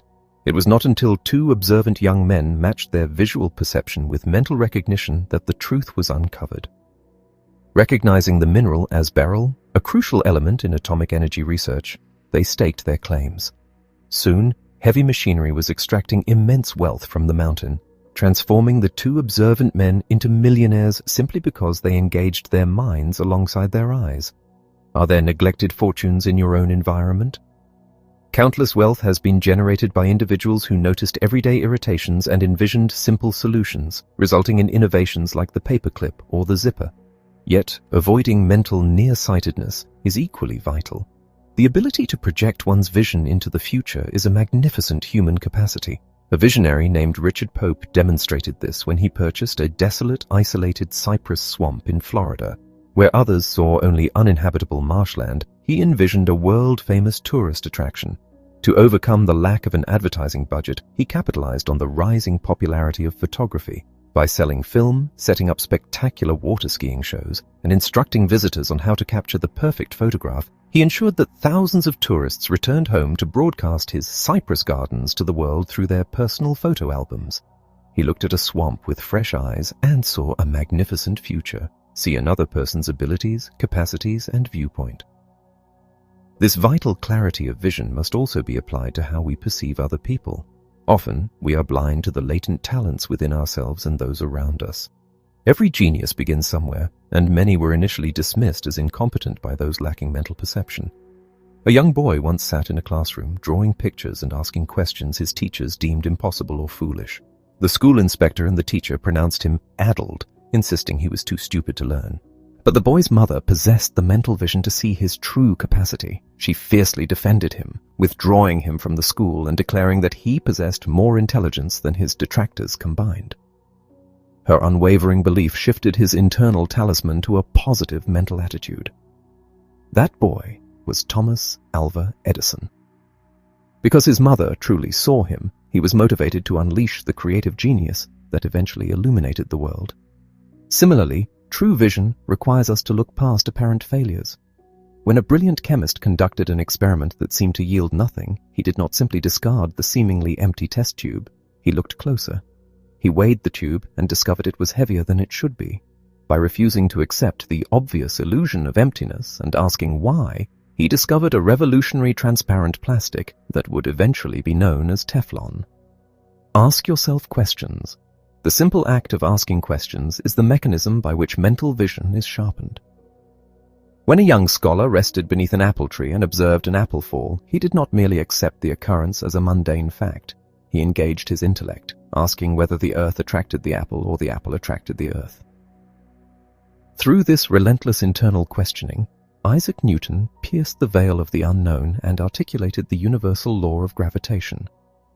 True mental sight is the active interrogative engagement of the mind. He became wealthy because he accepted advice. While some answers are found through solitary questioning, others are discovered by seeking the wisdom of those who possess greater knowledge. A young Japanese boy, forced by his father's illness to support his large family as a noodle maker, harbored grand ambitions. Motivated by his love for a woman of a higher social class, he shifted his occupation to become a pearl merchant. Realizing he needed specific knowledge to succeed, he sought the counsel of a university professor who explained the theoretical process of pearl formation, how an oyster secretes a protective coating over an irritating foreign object. Thrilled by this revelation, the young man asked himself if he could artificially induce this process. By actively applying the professor's theoretical advice, Kokichi Mikamoto pioneered the cultured pearl industry and forged an empire. This same industry later attracted a young American couple during the depths of an economic depression. Recognizing the immense potential of cultured pearls, they liquidated their assets and traveled to Japan.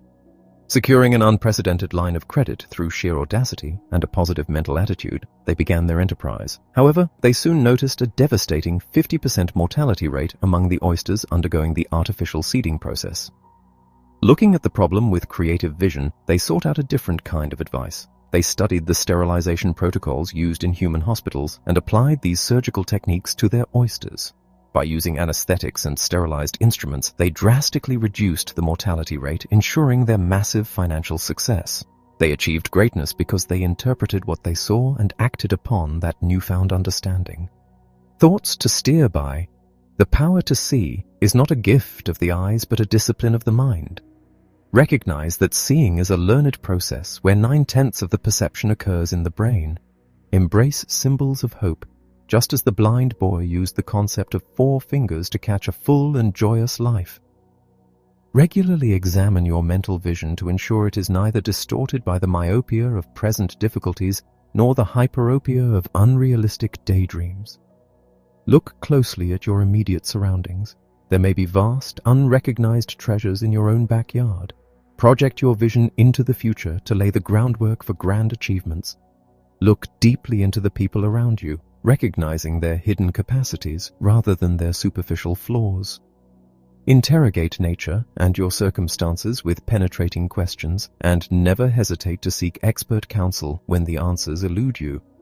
Finally, transmute your mental perception into tangible reality through decisive action.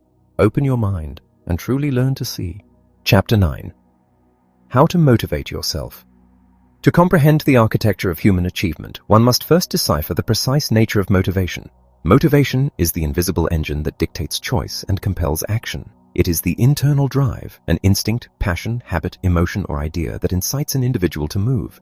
It is the profound force of hope, or perhaps the sharp sting of necessity, that initiates a sequence of actions designed to yield a specific, targeted result. Without this inner urge, the human mechanism remains entirely dormant.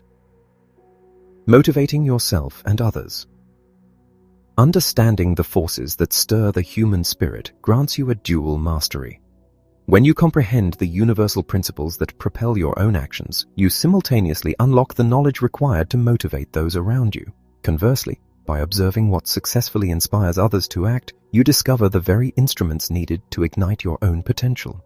The singular focus of this exploration is the mastery of self-motivation. It is the realization that you are the absolute architect of your destiny. By deliberately cultivating the habit of generating your own positive mental attitude at will, you seize command of your thoughts, harness the wild energy of your emotions, and consciously ordain the trajectory of your existence. Motivate yourself and others with the magic ingredient.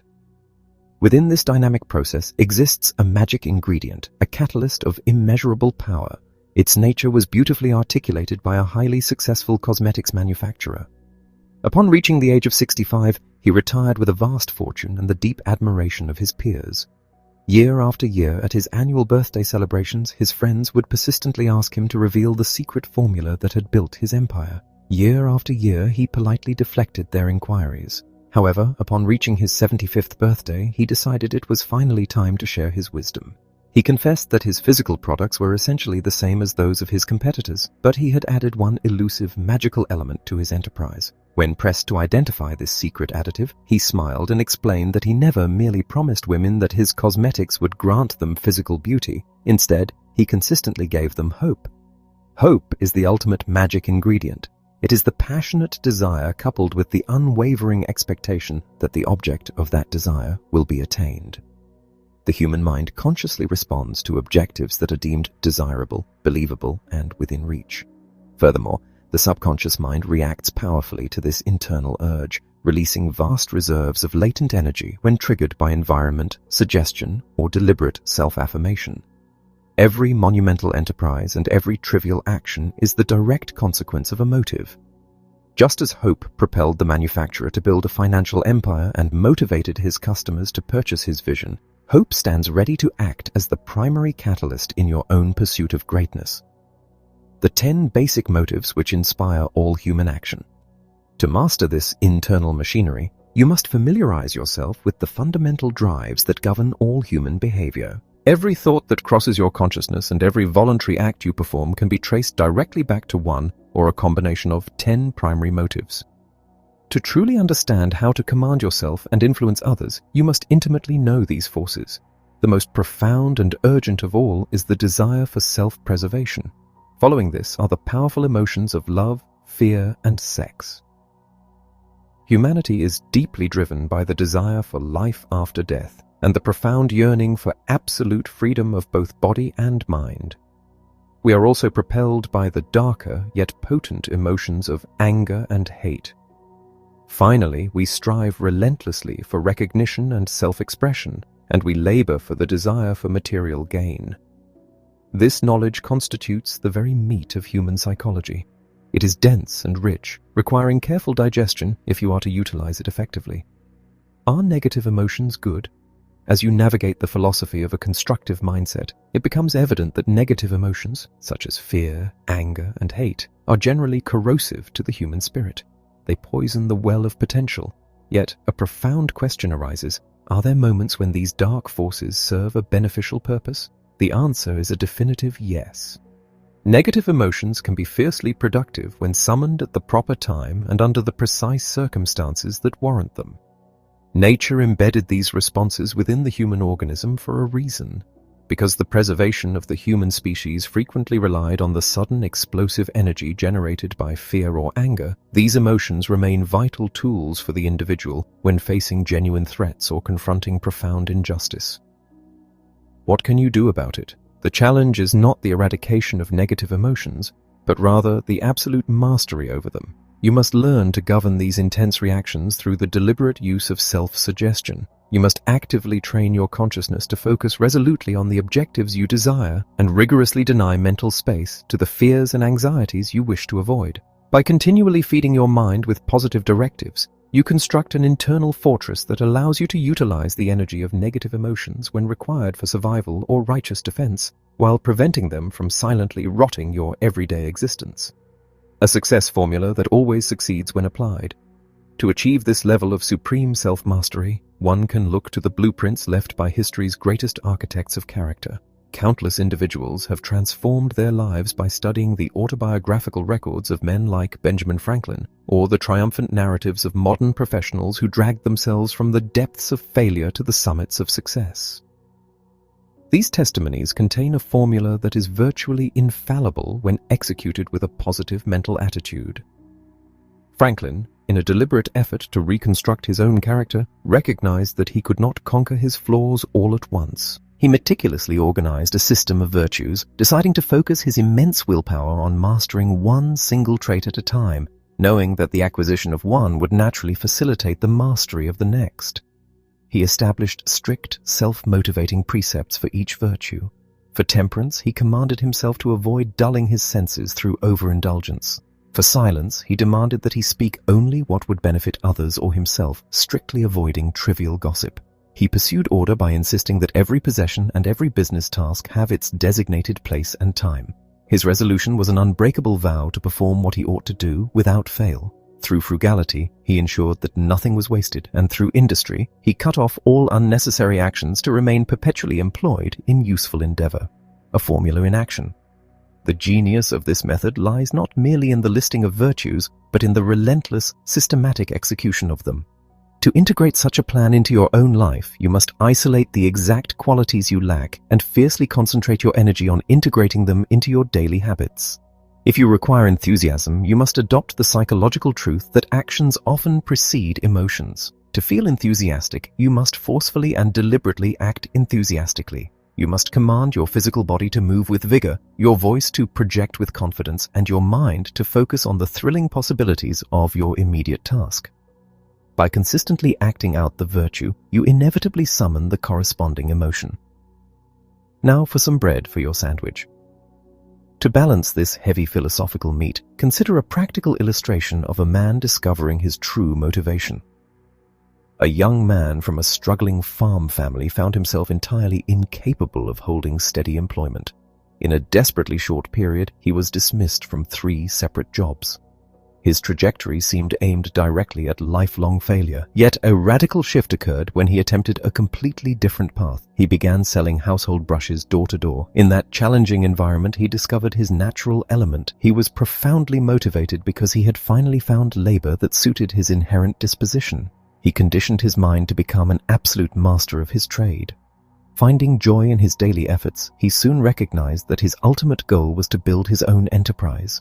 He began manufacturing his own products by night and selling them by day, operating out of a dilapidated shed. Because he aligned his labor with his natural talents and set a definitive goal, the boy who had failed at 3 consecutive jobs built a monolithic corporation that eventually generated millions of dollars in continuous revenue.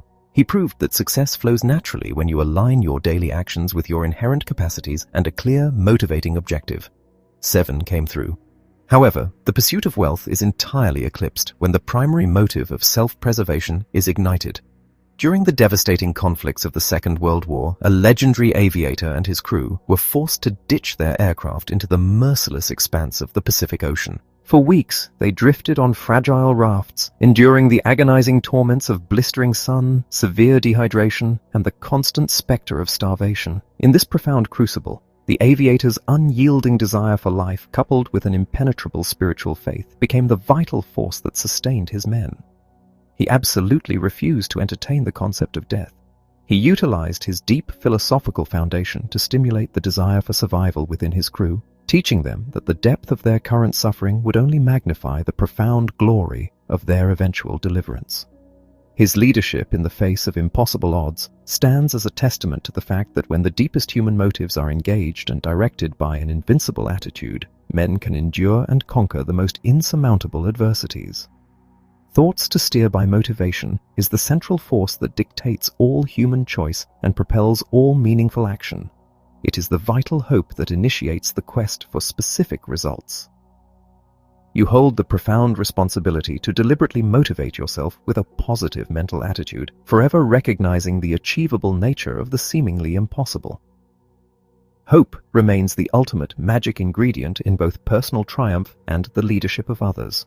While negative emotions carry destructive potential, they are invaluable when harnessed under the right circumstances for preservation and righteous action. All human behavior stems from the 10 basic motives, ranging from the primal drive for self-preservation to the desire for material wealth. To forge an unbreakable character, you must adopt a systematic approach, isolating the virtues you desire and mastering them one by one through rigorous daily inspection. Above all, you must cultivate a profound active faith long before the moment of ultimate crisis arrives, ensuring that when you are tested, your internal fortress will hold and your deepest motives will guide you to victory. Chapter 10. How to motivate others. Throughout the tapestry of human existence, every individual constantly shifts between 2 dynamic roles, the one who is motivated and the one who motivates others. Whether the relationship is that of a parent to a child, a teacher to a student, or a leader to a follower, the ability to inspire someone toward a desirable action is a profound and necessary art. The mechanics of this art are often startlingly simple. Consider the subtle genius of a toddler, barely 2.5 years old, walking beside his father after a heavy holiday meal.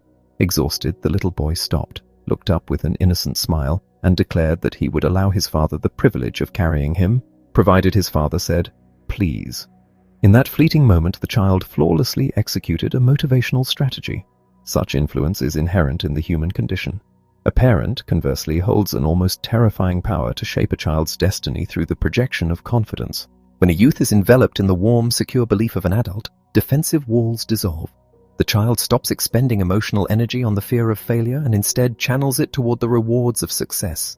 Thomas Edison's mother possessed this exact power, fiercely defending her son's intellect when his teachers labeled him incompetent. Her unyielding belief became the foundation of his monumental legacy. This transformative power of belief was intimately understood by a young boy who grew up bearing the title of the worst child in his mountainous community. Motherless and rebellious, he terrorized his neighborhood, fully embracing the dark expectations everyone held for him. When his father remarried, the boy stood rigid and hostile, determined to reject his new stepmother. As she was introduced to this supposedly wicked child, she placed her hands on his shoulders, looked deeply into his eyes, and firmly rejected the community's verdict. She declared that he was not the worst boy, but simply the brightest boy in the hills, needing only the right guidance to bring his brilliance to the surface. Her active, living faith shattered his defenses and forged a relentless drive within him to become the magnificent man she envisioned. To motivate others through faith, that faith cannot be a passive, silent observation. It must be a bold, active commitment that risks disappointment by openly assuming that the other person will achieve greatness. When physical distance or emotional barriers make such direct communication difficult, the written word becomes an unparalleled instrument of influence. A carefully constructed letter holds the power to bypass defensive reflexes and sink deeply into the subconscious mind of the receiver. A parent attempting to guide a teenager away at school may find that verbal advice triggers instant rebellion. Yet those exact same words of counsel, woven into a sincere and loving letter, are often read, treasured, and quietly assimilated in the privacy of the youth's own room. A leader in commerce can similarly use a letter to ignite unprecedented ambition within a struggling team. The act of writing forces the author to crystallize their thoughts and strategically plant ideas that will blossom in the reader's mind. Sometimes, motivation requires a touch of strategic ingenuity. When a prominent financier's sister lamented that her 2 college-aged sons ignored her letters, he guaranteed he could compel an immediate reply from both. He wrote to his nephews, chatting amiably about their studies and home life. However, at the very bottom of each letter, he added a brief postscript mentioning an enclosed $10 bill. He then mailed the letters, deliberately leaving the money out. The response was instantaneous. Both young men wrote back promptly, offering warm updates on their lives before anxiously noting that the promised funds were missing. Yet the most profound motivation is often achieved without a single spoken or written word. It is transmitted purely through the undeniable power of a living example. A discouraged salesman once complained bitterly to his director about a specific rural territory. He argued for hours that the local population was hopelessly clannish, refusing to buy from outsiders, and that a 5-year crop failure had rendered them entirely penniless. Rather than arguing, the director drove the salesman back to that exact town the following morning. Closing his eyes in the passenger seat, the director conditioned his own mind, actively transmuting every stated negative into a potent positive. If the people were clannish, he reasoned, selling to their most respected leader would guarantee the business of the entire community. If they had suffered 5 years of crop failures, then they were in desperate need of the financial security his product provided. Armed with this invincible internal posture, the director shattered sales records in that very town, proving to his defeated companion that the barrier was never the territory, but the attitude of the man approaching it. When you cannot personally demonstrate the path to victory, placing a powerful book in someone's hands is the next greatest catalyst. Achievement in any profession requires mechanical know-how and product knowledge, but these are utterly useless without the internal fire of inspiration. The distribution of literature that elevates the human spirit serves as mental nourishment. A book that forces a person to confront their own potential can awaken dormant ambitions and sustain the momentum necessary to push through inevitable hardships. To effectively guide another person, however, you must first comprehend the unique psychological machinery that drives them. An aspiring psychologist once realized that while standard tests could measure a person's intelligence and raw aptitude, they entirely missed the vital spark of human placement. People were failing in jobs they were intellectually equipped to handle simply because they were placed in environments that clashed with their inherent behavioral tendencies. By developing an analytical method to chart exactly what environments attracted or repelled an individual, he uncovered the missing link. When you understand the specific forces that naturally propel a person, you hold the ultimate key to their motivation. With this understanding, the application of suggestion and self-suggestion becomes remarkably precise. If a man's profession demands aggression but his nature is crippled by timidity, he must be taught to deliberately assault his own subconscious. He must fiercely and repeatedly affirm his own boldness, commanding himself to act aggressively at the exact moment fear attempts to paralyze him. If a man struggles with deceit, he must anchor his mind to the absolute necessity of truth, utilizing self-suggestion whenever the temptation to compromise arises.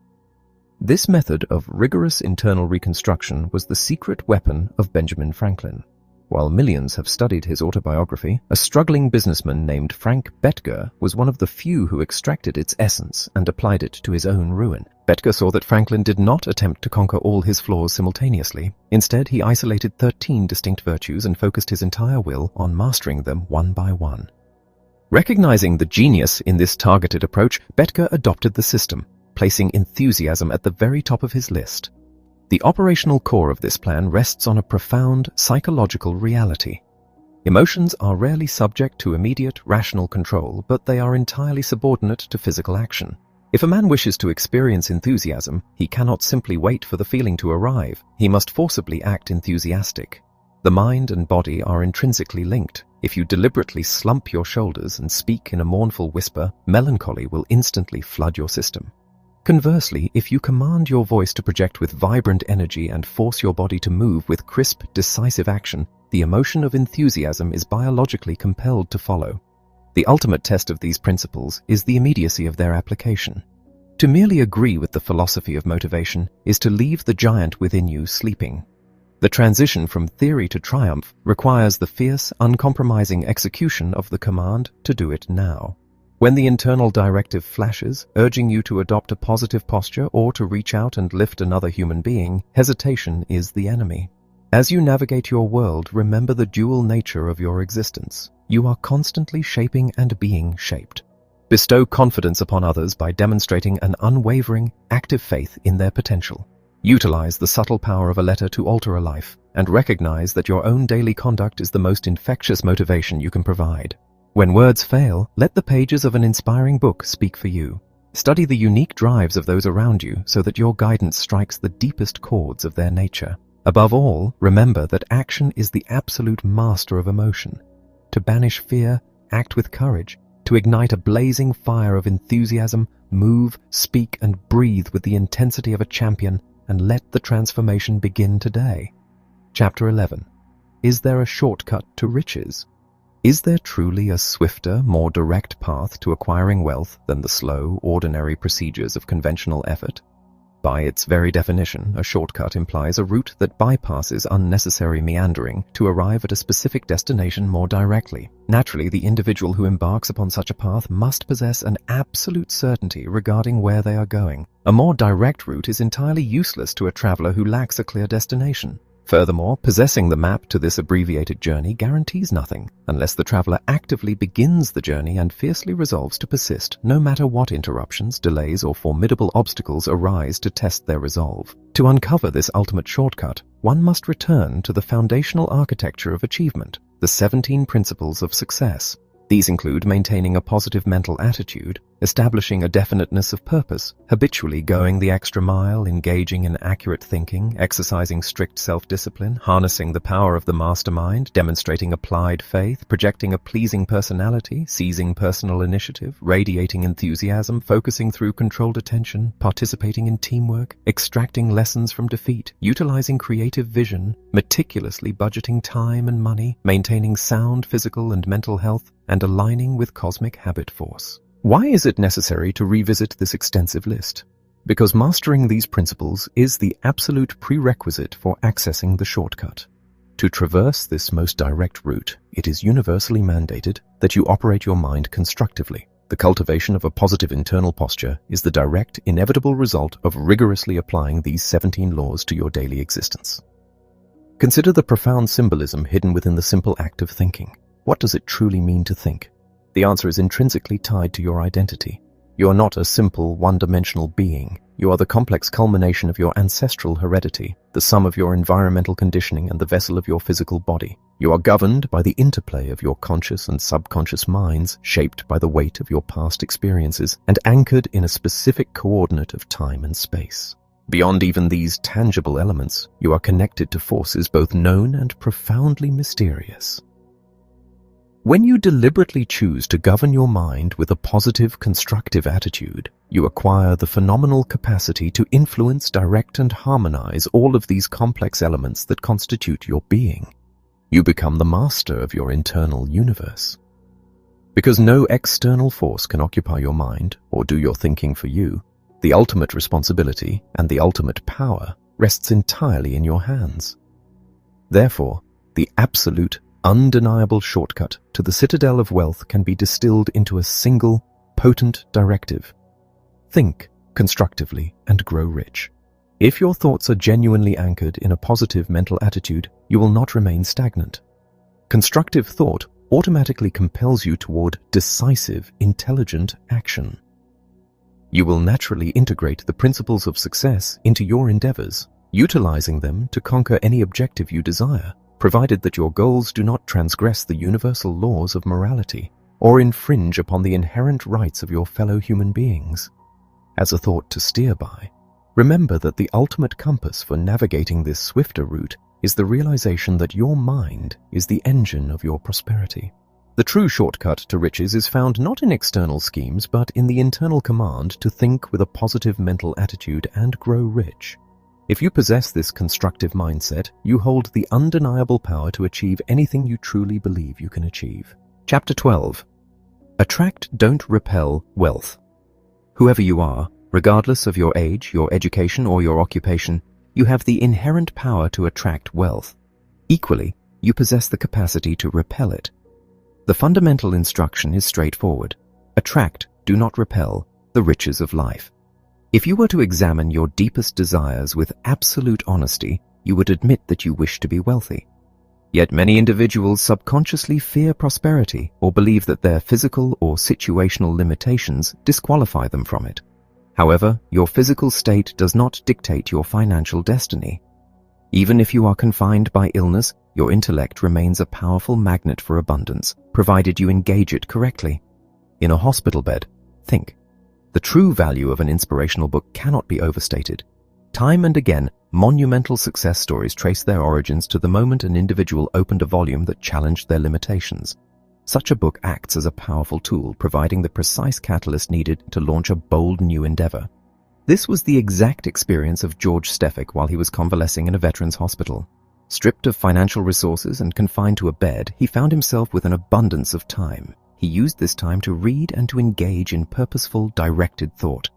While reading a book on the principles of achievement, a concept crystallized in his mind. He recognized a simple, everyday need. Laundries utilized pieces of cardboard to keep freshly ironed shirts rigid and free of wrinkles. Through investigation, he learned that these shirtboards cost the laundries approximately $4 per thousand. He formulated a plan to supply these identical boards to the laundries for a mere $1 per thousand. The secret to his profit lay in selling the blank space on the boards to local advertisers. Furthermore, in a stroke of profound wisdom, George Stefik took the entire $1 per thousand he received from the laundries and donated it directly to their National Trade Institute. In profound appreciation, the institute officially recommended that all its members exclusively utilize his shirtboards. He discovered a majestic universal law. The more you freely give of that which is genuinely valuable, the more you inevitably receive. This financial triumph was born from carefully planned thinking time. It is a dangerous illusion to believe that frantic, physical rushing about equates to efficiency. The foundation of all human achievement is built in the quiet moments of deep reflection. You do not need to be hospitalized to cultivate this habit. If you dedicate a mere 1% of your day, roughly 14 minutes out of your allotted 1,440, to uninterrupted study, thinking and planning, the acceleration toward your objectives will be staggering. As this practice becomes ingrained, you will experience sudden flashes of inspiration during the most ordinary activities. To capture these fleeting insights, you must always keep at hand the two greatest instruments of creation, a pencil and a piece of paper. Learn how to set your goals. To attract wealth, your mind requires a precise target. Understanding the mechanics of goal setting is an absolute necessity. There are 4 critical components to master in this process. First, you must physically write down your goal. The act of writing forces your thoughts to crystallize, carving an indelible impression into the very fabric of your memory and engaging your subconscious mind in the pursuit. Second, you must give yourself a deadline. Specifying an exact time for the achievement of your objective provides the urgent motivation necessary to initiate action and maintain your trajectory. Third, you must set your standards high. There is a profound correlation between the magnitude of your goal and the intensity of your motivation. When you establish a monumental target, logic requires you to construct a sequence of immediate and intermediate steps, thereby organizing your daily efforts toward that ultimate triumph. Pause and ask yourself, if you continue exactly as you are functioning today, Where will you be in 10 years? Fourth, you must aim high. It requires absolutely no more effort to demand prosperity and abundance from the universe than it does to passively accept misery and poverty. As the poet articulated, life is a just employer that will pay exactly the wage you request. If you bargain with life for a mere penny, you will learn to your dismay that no matter how grueling your menial task, life will pay you no more than the meager wage you initially accepted. Take that first step. The architecture of your goals is meaningless until you cross the threshold of action. You must take that first decisive step. Consider the audacity of a man who managed to sell a gold mine for $2 million, receiving $1 million in cash and holding a mortgage for the second million. When asked how he engineered such a phenomenal transaction, he admitted that he began with nothing but an idea, a pick, and a shovel. He took his rudimentary tools and stepped out to make his vision a reality. He reasoned that if he could locate a rich vein, a massive mining corporation would possess the capital to extract it. He found his strike, and the corporation purchased it. When the vein eventually ran out and the corporation wished to abandon the operation, he simply took the mine back and cancelled their mortgage. He walked away with $1 million in cash and the ownership of the mine, all because he dared to take the first step toward his objective. Wealth repelled with NMA. While a constructive mindset acts as a powerful magnet for riches, a negative mental attitude functions as a violent repellent. You can be merely one step away from monumental success and, blinded by negativity, stop entirely. Consider the tragic tale of Oscar, a brilliantly educated engineer who spent grueling months in the scorching western deserts searching for oil. He had invented a highly sophisticated detection instrument, a combination of complex electronic and magnetic components. His desert search was successful, but his personal world collapsed when he received word that his employing company had gone bankrupt due to the president's reckless stock market speculations. Stranded at a railway station in Oklahoma, jobless and consumed by frustration, Oscar fell under the devastating influence of a negative mental attitude. While waiting for his train, he cynically set up his detection device on the station platform. The instrument immediately registered an incredibly high, positive indication of massive oil deposits directly beneath him. Blinded by anger and refusing to believe his own invention, he screamed in disgust that such a reading was impossible. In a fit of rage, he violently kicked and destroyed his instrument. He boarded his train and rode away, leaving behind one of the wealthiest oil deposits in the history of the nation. He allowed the corrosive emotion of defeat to sever his faith exactly when he needed it most, literally destroying the key to his fortune. Wealth can be acquired on a modest salary. It is a common defense mechanism to reject the philosophy of wealth by claiming that one only desires modest security, or that a small salary makes prosperity impossible. Yet, the acquisition of wealth is entirely feasible for the salaried employee. A man named Mr. Osborne proved this by applying the ancient wisdom found in a classic book on financial independence. He operated on a strict formula. First, he relentlessly saved exactly one dime out of every dollar he earned. Second, every 6 months, he reinvested those savings, along with any accumulated interest or dividends, forcing his money to reproduce itself.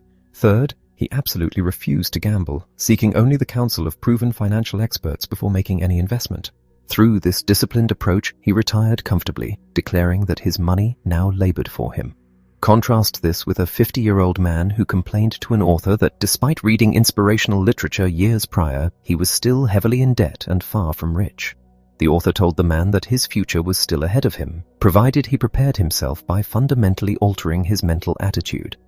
The man accepted the challenge. Within 5 years, by actively applying the principles he had previously only read about, he eradicated his massive debt and began building an investment portfolio. Knowledge alone is sterile.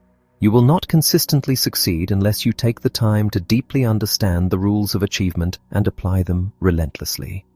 The home of my dreams. This disciplined application of positive thought can materialize your deepest personal desires, even when your current resources seem non-existent. A young couple, harboring an intense desire to own their dream home, refuse to accept their lack of capital as a barrier. Instead, they engaged their creative faculties and purchased a duplex. By residing in one half and renting out the other, the income generated from their tenants systematically paid the mortgage for the entire property. They acquired their dream through the strategic application of an idea, proving that when the mind is aligned toward prosperity, it will effortlessly attract the means to achieve it. Thoughts to steer by. The compass for acquiring riches points directly toward your own mental attitude. Recognize that if you know your specific destination and take the first step, you are irrevocably on your way. The true test of your faith is not only in times of peace, but in your darkest hour of need. Do not wait for a physical crisis or a hospital stay to establish the habit of dedicating daily time to study, think, and plan your life. Formalize your ambitions by writing them down, setting unyielding deadlines, and demanding the highest standards of yourself. Implement the proven formula of saving 1/10 of your income, reinvesting its growth, and seeking expert counsel to protect your principal. If you find yourself failing to progress despite your knowledge, look inward and ask yourself if you are truly applying the principles.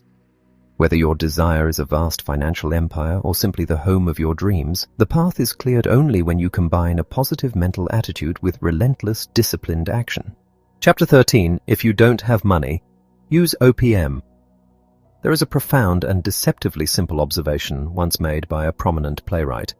Business? It is quite simple. It is other people's money. This concept, often abbreviated as OPM, represents the primary mechanism for acquiring vast wealth. The titans of industry, the legendary builders of empires, and the creators of massive real estate fortunes all utilized this exact principle. Yet, whenever you encounter a powerful self-motivator or an axiom of success, you must train your mind to read the unwritten premise hidden within it. The unspoken law governing the use of OPM is that you must operate with the absolute highest ethical standards of integrity, honor, loyalty, and a strict adherence to the golden rule. A dishonest man fundamentally disqualifies himself from the privilege of credit. True credit implies a solemn vow of repayment in full, coupled with an advantageous return for those whose funds were utilized. In the grand architecture of commerce, credit and the use of other people's money are completely synonymous.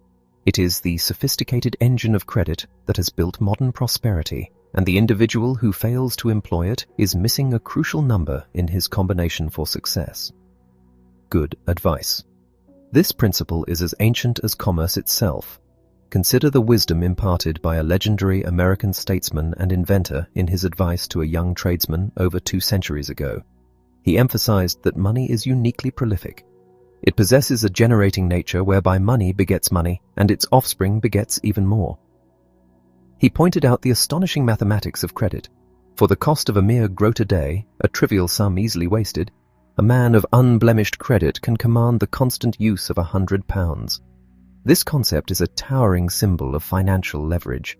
You can begin with pennies and through impeccable credit govern thousands. Or you can expand the vision to govern millions, much like a legendary hotel magnate who erected luxurious palaces across the globe. His most potent collateral was not mere brick and mortar, but his unshakable reputation for honest dealing. Honesty is a currency for which no substitute has ever been engineered.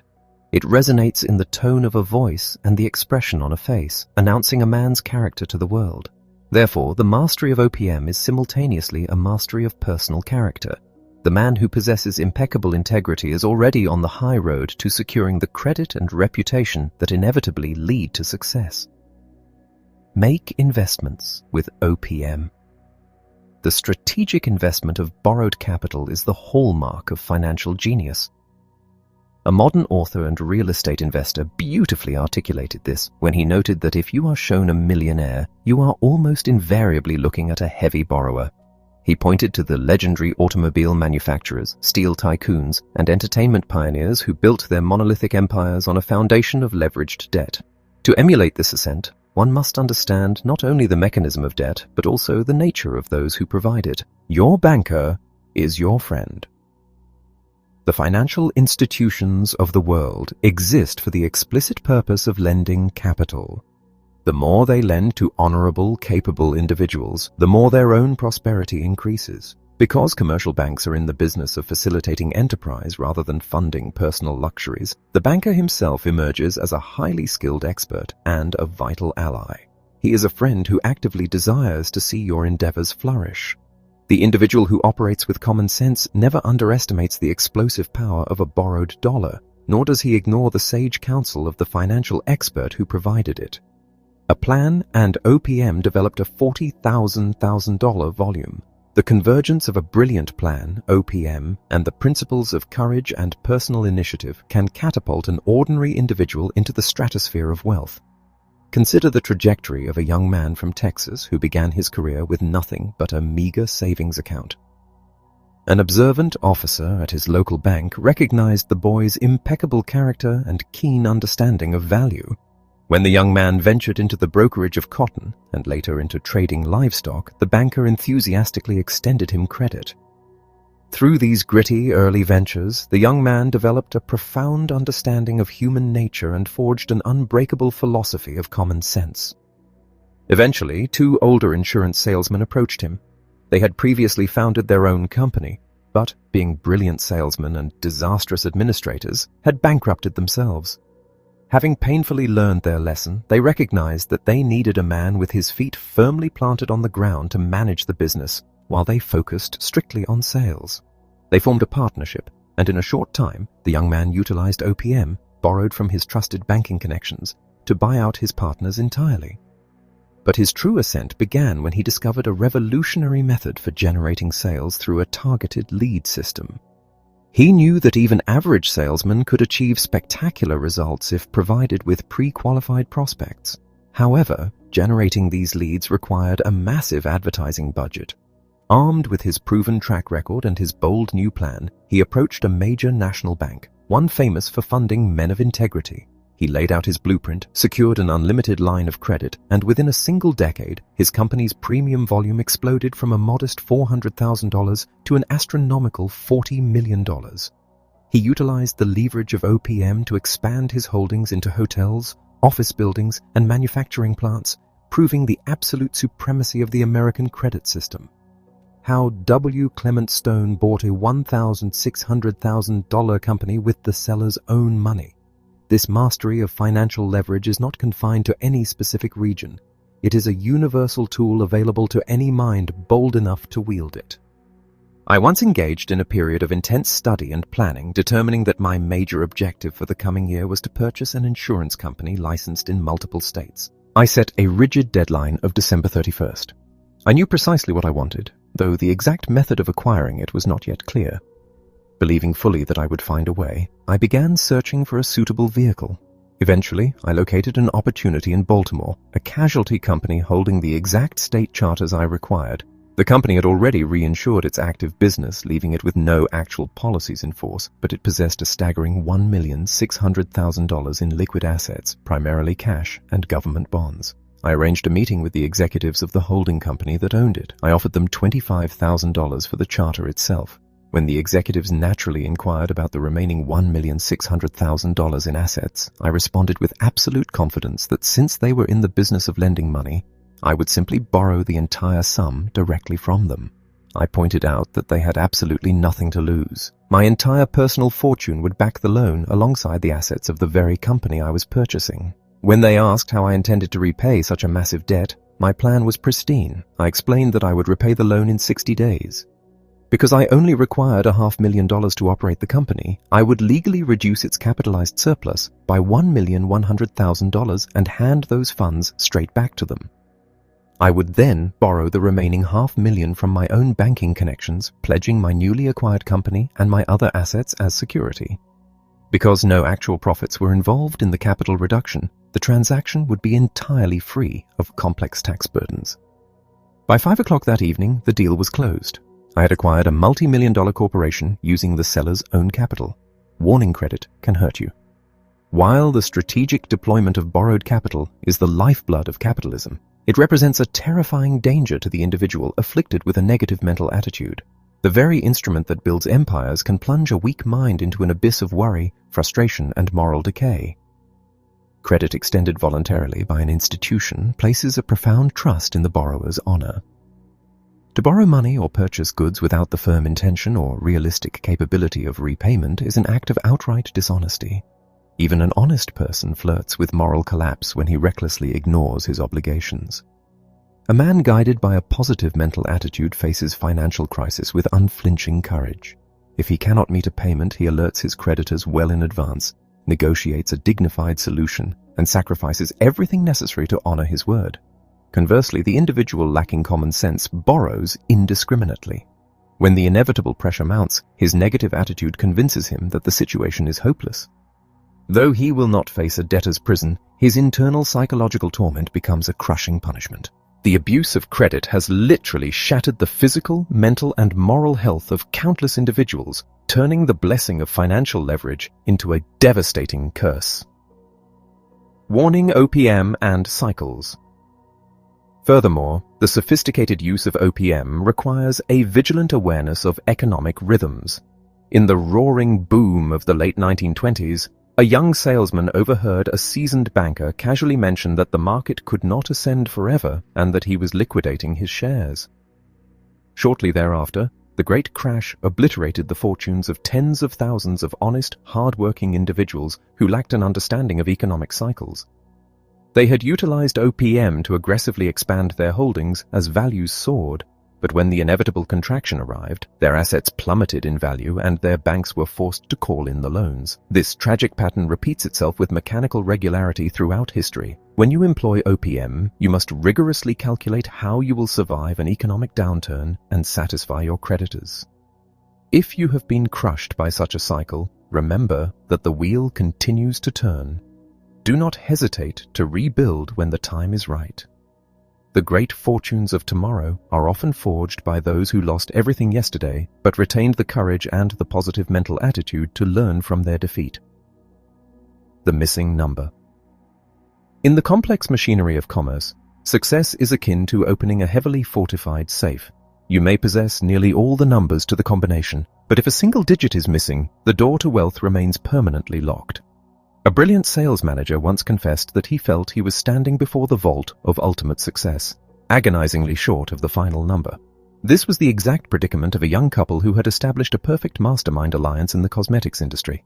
They possessed fierce ambition and a flawless working dynamic, but they were hopelessly stalled by a lack of working capital. Through diligent observation, the husband identified a competing brand that had a magnificent product but had stagnated under its current management. He knew that an infusion of new life and aggressive marketing could resurrect it. Moving with lightning speed, he negotiated the purchase of the company for $400,000 in a single evening. He possessed the vision, the administrative skill, and the product, but he lacked the money. He had every number to the combination except one. The next morning, he contacted 3 seasoned investors introduced to him by his banker. Recognizing the brilliance of the plan, these men borrowed the necessary funds from their own banks and provided the capital, demanding stringent conditions. The young man had to consolidate his operations, dedicate himself entirely to the new venture, repay the loan with interest over 5 years, and surrender a quarter of the company's equity. He eagerly accepted. By finding the missing number, OPM, the couple unleashed an industrial phenomenon. Within a few short years, their equity in the revitalized corporation exceeded $1 million. They had successfully gathered the complete combination: a repeating product, an established brand ripe for revival, expert production, dynamic sales management, brilliant administration, impeccable legal and financial counsel, and, crucially, the working capital to execute the vision. Thoughts to steer by. The navigation of financial success relies on recognizing that business is often fueled by other people's money. OPM is the definitive lever for acquiring wealth, provided it is always anchored by the unwritten premise of absolute ethical integrity. Remember that a dishonest man forfeits his right to credit, while the honorable man discovers that his banker is his most potent ally. Do not shrink from bold proposals. Where there is nothing to lose and a world to gain, you must aggressively try. Forge deals that are mutually advantageous, ensuring that your plan provides the other party exactly what they need. Guard yourself against the indiscriminate abuse of credit, which breeds endless misery, and educate yourself on the inevitable cycles of economics so you know precisely when to expand and when to consolidate. The vault of riches requires every number in the combination. If you are stalled, relentlessly search for the missing digit. Dare to face the truth of your circumstances, gather the necessary resources, and unlock the door to your own prosperity. Chapter 14. How to find satisfaction in your job. No matter the nature of your daily labor, whether you govern an enterprise or manage a household, whether you teach, heal, or perform manual tasks, you owe it to your own spirit to extract genuine fulfillment from your occupation. Satisfaction is not dictated by the job itself.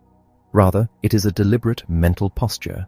Since your internal disposition is the sole domain over which you wield absolute sovereignty, you possess the innate authority to command satisfaction from your work and uncover the precise methods to achieve it. Naturally, it is far easier to find joy in a vocation that aligns seamlessly with your inherent aptitudes. Yet, even when circumstances force you into a role that feels unnatural or contrary to your disposition, the resulting emotional friction can be neutralized. By applying a constructive mindset and committing to master the required skills, you can transform frustration into genuine proficiency. I feel healthy, I feel happy, I feel terrific. Consider the story of a Hawaiian sales manager descended from royalty, a man who profoundly loves his chosen profession. His deep affection for his work stems from his absolute mastery of it. He functions in a state of natural flow. However, even masters encounter turbulent days. Recognizing that unmanaged difficulties can erode one's spirit, he turned to the wisdom found in inspirational literature. He absorbed 3 vital truths. First, the internal climate can be actively regulated through the repetition of powerful, self-motivating phrases. Second, establishing a crystal-clear objective acts as a beacon, illuminating the very opportunities needed to reach it, and a higher target inevitably yields a grander triumph.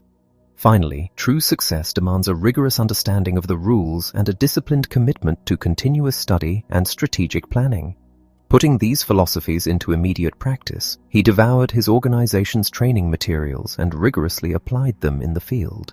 He aimed for extraordinary targets and reached them. Each morning he would audibly affirm his vibrant health, his deep happiness, and his sheer enthusiasm for life. The physical and professional results mirrored these daily affirmations. Having solidified his own success, he gathered a team of subordinates to impart these very lessons. He drilled them in superior methodologies, demonstrated the practical ease of selling with a prepared and positive mind, and taught them to aim for heights that astounded seasoned veterans. Now, his team begins every single day by enthusiastically reciting his morning affirmation in unison. They leave their meetings energized, radiating an infectious optimism that translates into spectacular weekly achievements. Mental attitude makes the difference. These individuals revel in their employment because they have conquered its mechanics, established unwavering expectations of success, and deliberately sustained their positive posture through daily mental conditioning. Conversely, one can observe individuals who are perpetually miserable in their labor. The dividing line is never the task itself, but the internal perspective. The fulfilled worker actively searches for the good in their situation and looks inward for solutions when difficulties arise. They strive for greater competence. The dissatisfied worker, however, clings to negativity as if it were a prized possession. They actively hunt for grievances, bemoaning the hours, criticizing leadership, or obsessing over trivial irritations. They successfully manufacture their own misery. If you desire joy in your labor, you must actively pivot your mindset toward the positive, seeking avenues to inject enthusiasm into your environment. Such an attitude not only elevates your own spirit, but transforms your productivity and the atmosphere around you. A definite goal made her enthusiastic. This transformative power of perspective is not limited to the corporate sphere. During a seminar, a young housewife voiced a profound frustration, arguing that while business professionals face dynamic challenges, her domestic duties were suffocating in their relentless, repetitive nature. She felt trapped in an endless cycle of cleaning and maintaining, only to watch her efforts undone by the next day. Her grievance resonated deeply, as many labor in roles that seem utterly devoid of progression. The critical secret to enduring such routine is the capacity to look beyond the immediate chore. One must perceive the daily grind not as an endless loop, but as a deliberate progression toward a cherished objective.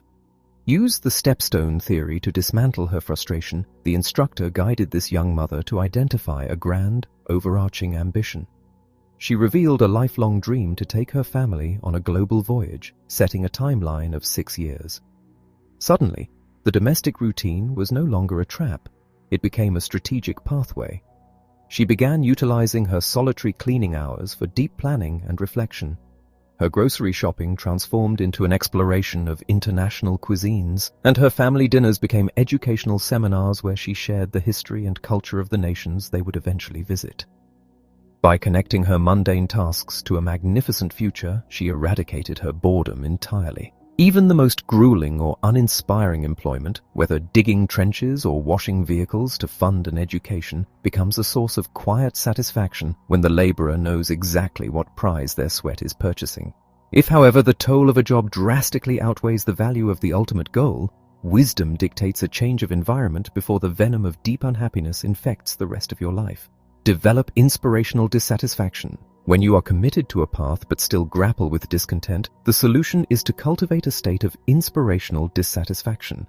This is not the petty grumbling of the defeated, but rather the divine unrest that has historically propelled all human progress. It is the fierce, internal demand to refine oneself and elevate the surrounding world. This profound unrest acts as a formidable engine capable of propelling an individual from obscurity to greatness, from despair to triumph. When confronted with failure, opposition, or seemingly insurmountable darkness, the individual armed with this constructive discontent does not retreat or surrender. Instead, they interrogate the adversity, demanding to extract its hidden benefit, fully confident that applied faith and rigorous thought will yield a victorious solution. Inspirational dissatisfaction can motivate you to succeed. It was this very brand of intellectual discontent that drove the greatest scientific minds to look past established dogmas, questioning the fundamental nature of the universe until they unlocked the secrets of the atom and the cosmos.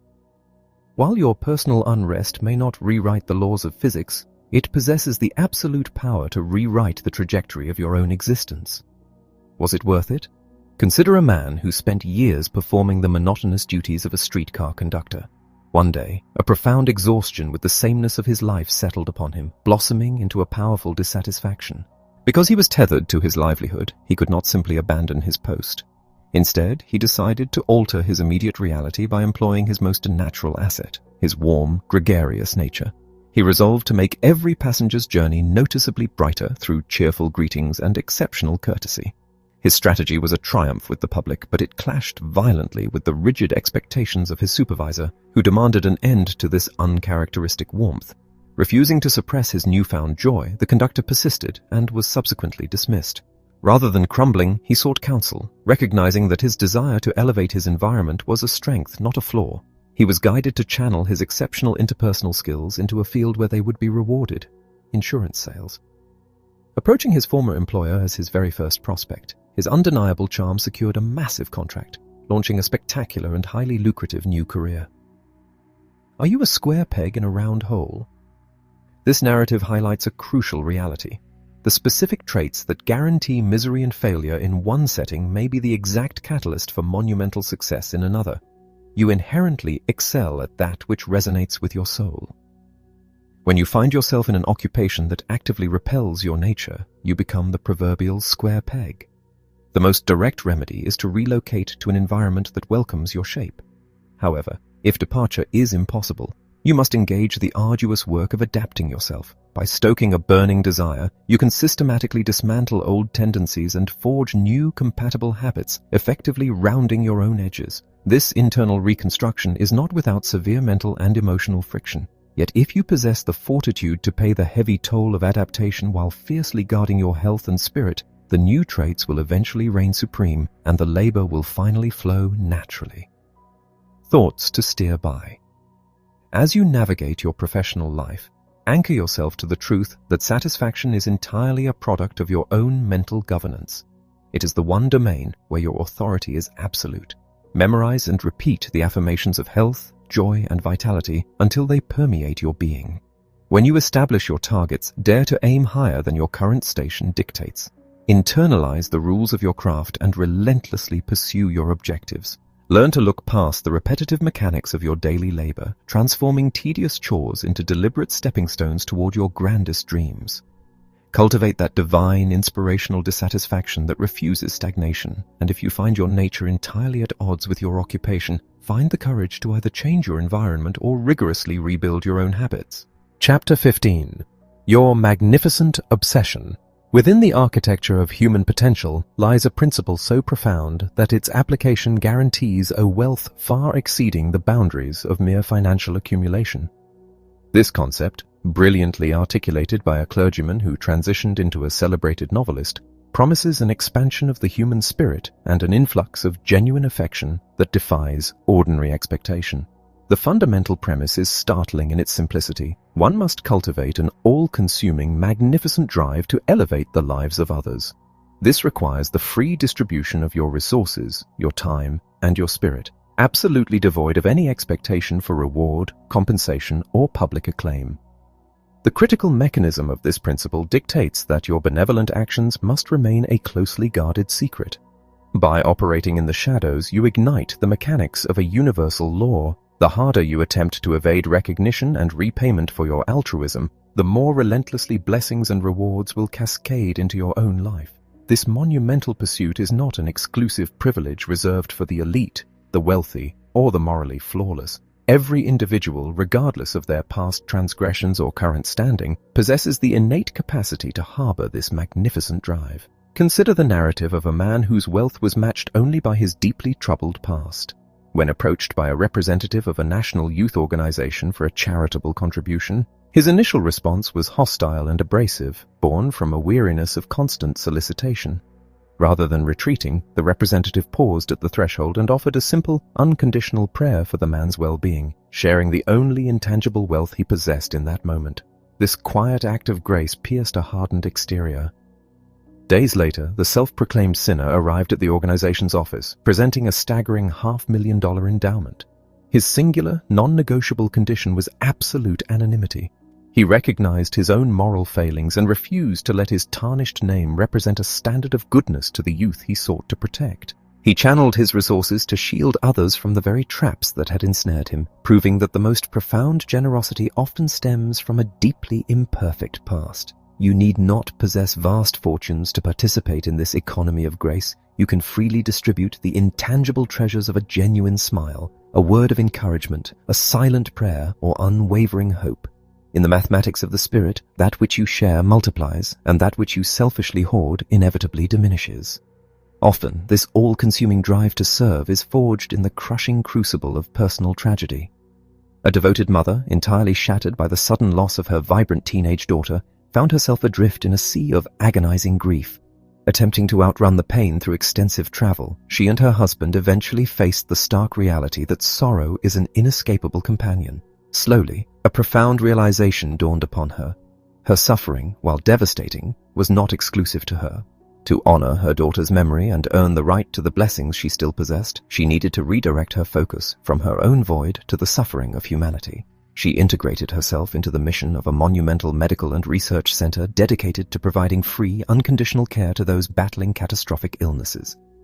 By pouring her shattered heart into the service of others, she established a living, breathing legacy for her child, discovering a profound, healing serenity that could only be achieved by becoming part of a cause far greater than her own grief. The genesis of such a noble trajectory can frequently be traced to the transformative power of the written word. A young orphan, subjected to the harsh realities of indentured labor, encountered a text detailing the triumphs of another orphaned soul.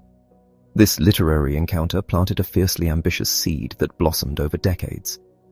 As a prosperous hotelier, he dedicated his nights to drafting a manuscript designed to ignite that same fire in future generations.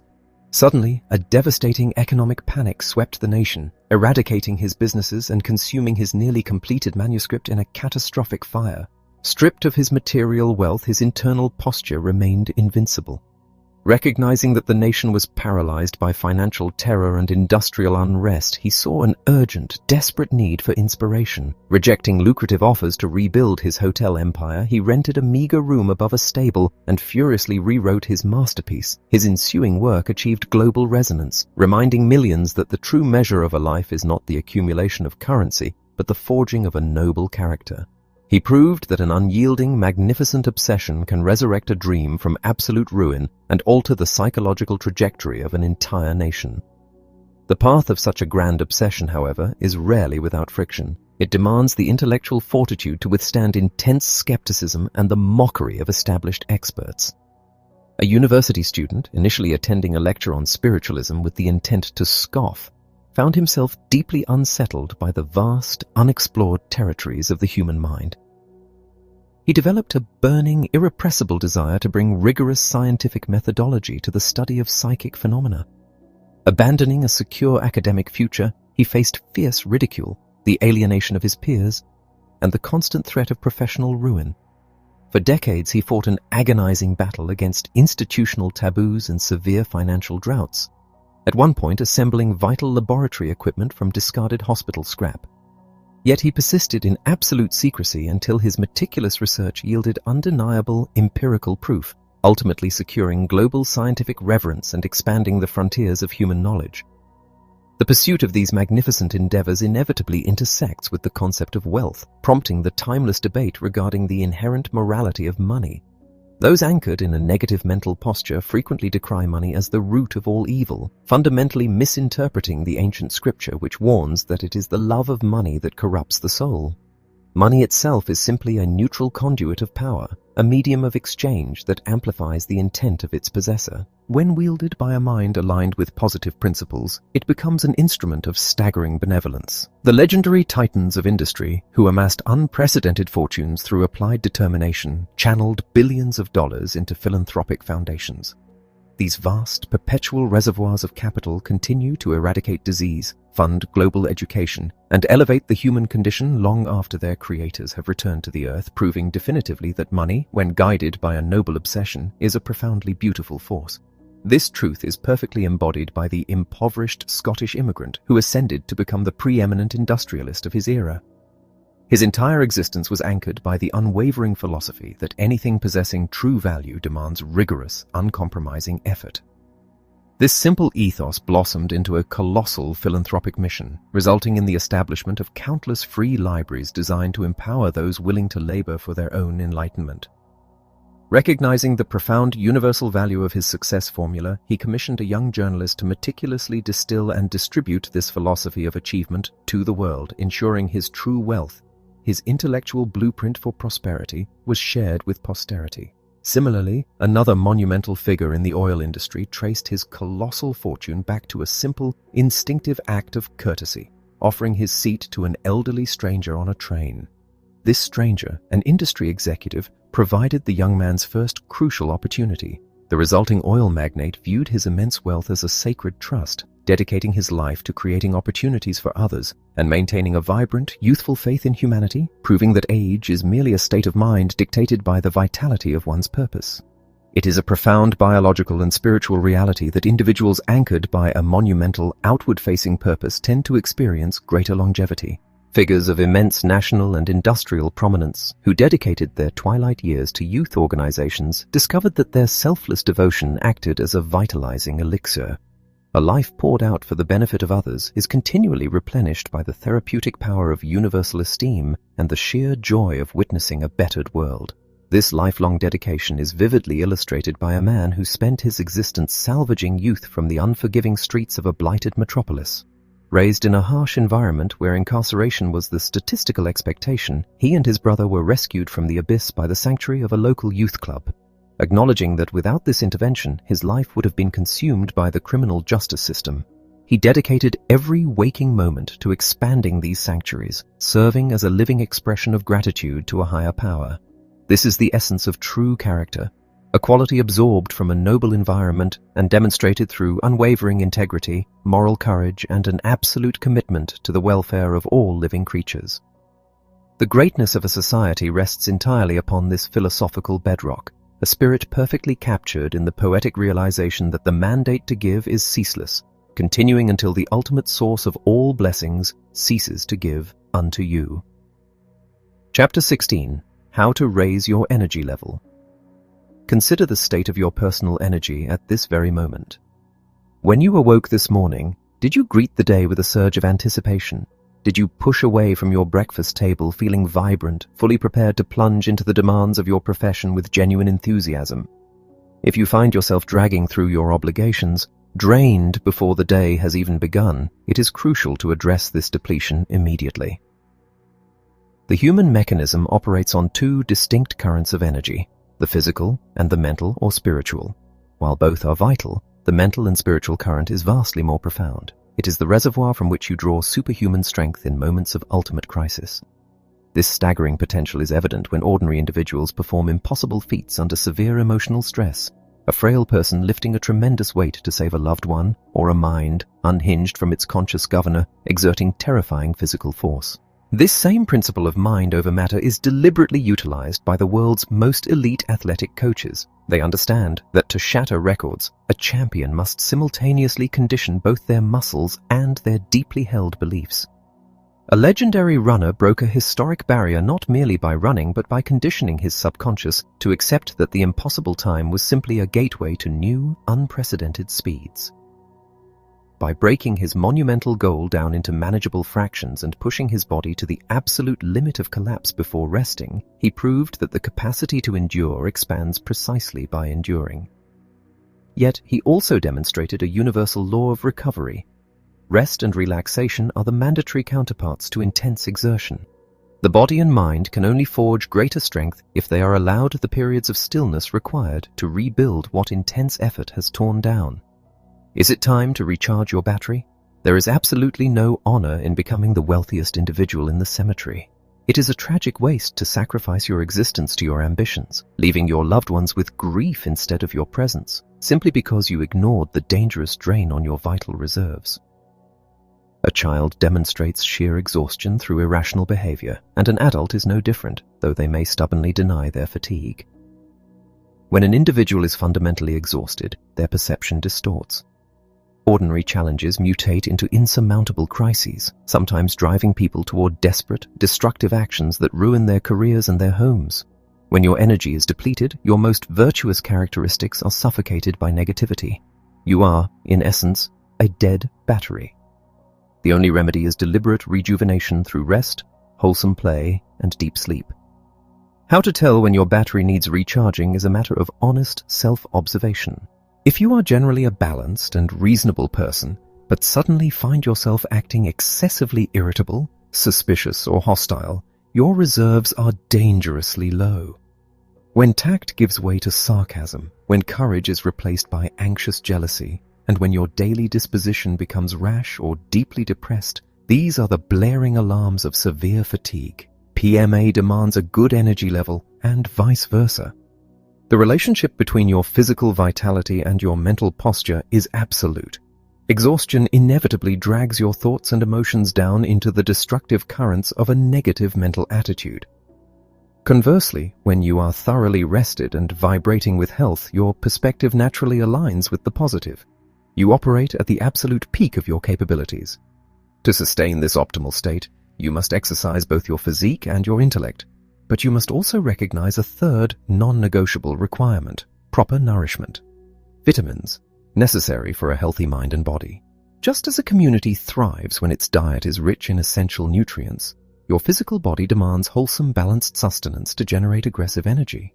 When your physical diet lacks vital elements, lethargy and sluggishness are the inevitable results. But your subconscious mind requires a different, equally vital form of nourishment. It relentlessly absorbs mental and spiritual vitamins. Unlike your physical stomach, the subconscious has an infinite capacity. It can digest and retain boundless quantities of inspiration.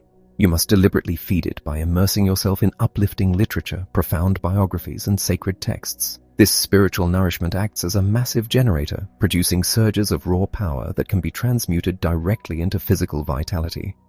However, this magnificent energy can be disastrously short-circuited by the wasteful emotions of worry, rage, and jealousy. Imagine a colossal powerhouse, its furnaces roaring and its massive turbines spinning at maximum capacity, generating enough electricity to illuminate an entire metropolis. Now imagine all those massive cables, instead of connecting to a city's grid, being plunged uselessly into a barrel of water. All that immense power achieves absolutely nothing. An individual who surrenders to negative emotions expends precisely the same amount of intense energy in the process of failing as a champion uses in the process of conquering. The difference lies entirely in the direction of the current. You are the sole governor of your internal powerhouse. By deliberately focusing your mind on your highest aspirations and refusing to entertain destructive fears, you throw the switch that channels your immense energy into triumphant reality. If you desire courage, you must consciously act with courage. If you seek boundless energy, you must forcibly act with energy, ensuring it is directed toward a noble and useful purpose. Thoughts to steer by as you navigate your daily exertions begin with a rigorous assessment of your current vitality. Recognize that your highest, most potent source of energy is spiritual and mental. Push yourself to the very limits of your endurance in the pursuit of your goals, but possess the wisdom to retreat, rest, and rebuild. Do not wait for a catastrophic collapse to realize your battery needs recharging. Guard your physical health with a balanced diet and fortify your subconscious by daily consuming mental and spiritual vitamins from the greatest literature available. Refuse to let your precious vitality be short-circuited by the wasteful indulgence of anger or fear. Adopt the serene wisdom that accepts what cannot be altered, summons the fierce courage to change what can be improved, and cultivates the profound discernment to know the difference. Command your emotions through deliberate action and unleash the full, magnificent voltage of your potential. Chapter 17. You can enjoy good health and live longer. A positive mental attitude plays an absolutely indispensable role in determining the quality of your physical health, the vigor of your day-to-day energy, and the very length of your life. The practice of deliberately affirming to yourself upon awakening and before sleep that through divine grace you are getting better and better every single day is not mere empty optimism. It is the practical application of a force that actively attracts the most desirable elements of life. How PMA aids you. This constructive mindset acts as a powerful catalyst for developing and maintaining both physical robustness and mental clarity, leading directly to a longer, more fulfilling existence. Conversely, a negative mental posture will just as efficiently undermine your constitution and accelerate your demise. The outcome depends entirely on which face of your internal talisman you choose to expose. A deeply entrenched positive attitude has literally snatched individuals from the jaws of death, often because someone close to them refused to surrender to despair. Consider the infant, barely 2 days old, whose condition was so dire the attending physician pronounced that the child could not possibly survive. The infant's father, fortified by an unbreakable positive attitude and a profound faith in the efficacy of prayer, flatly rejected this verdict. He declared that his child would live. Coupling his faith with immediate action, he sought out a different pediatrician, one who shared his positive perspective and understood that nature often provides compensating strengths for physical weaknesses. Because of this unyielding, positive intervention, the infant survived. An eventful night. Contrast this triumph of faith with a tragic headline that once appeared in a major newspaper, detailing a wife who collapsed and died purely from the terror of losing her husband. The article recounted an evening when a 62-year-old building engineer returned home experiencing severe chest pains and shortness of breath. His wife, significantly younger and physically healthy, became so violently alarmed by his condition that she succumbed to a fatal heart attack on the spot, driven to her grave by the sheer force of her own negative, terrified attitude.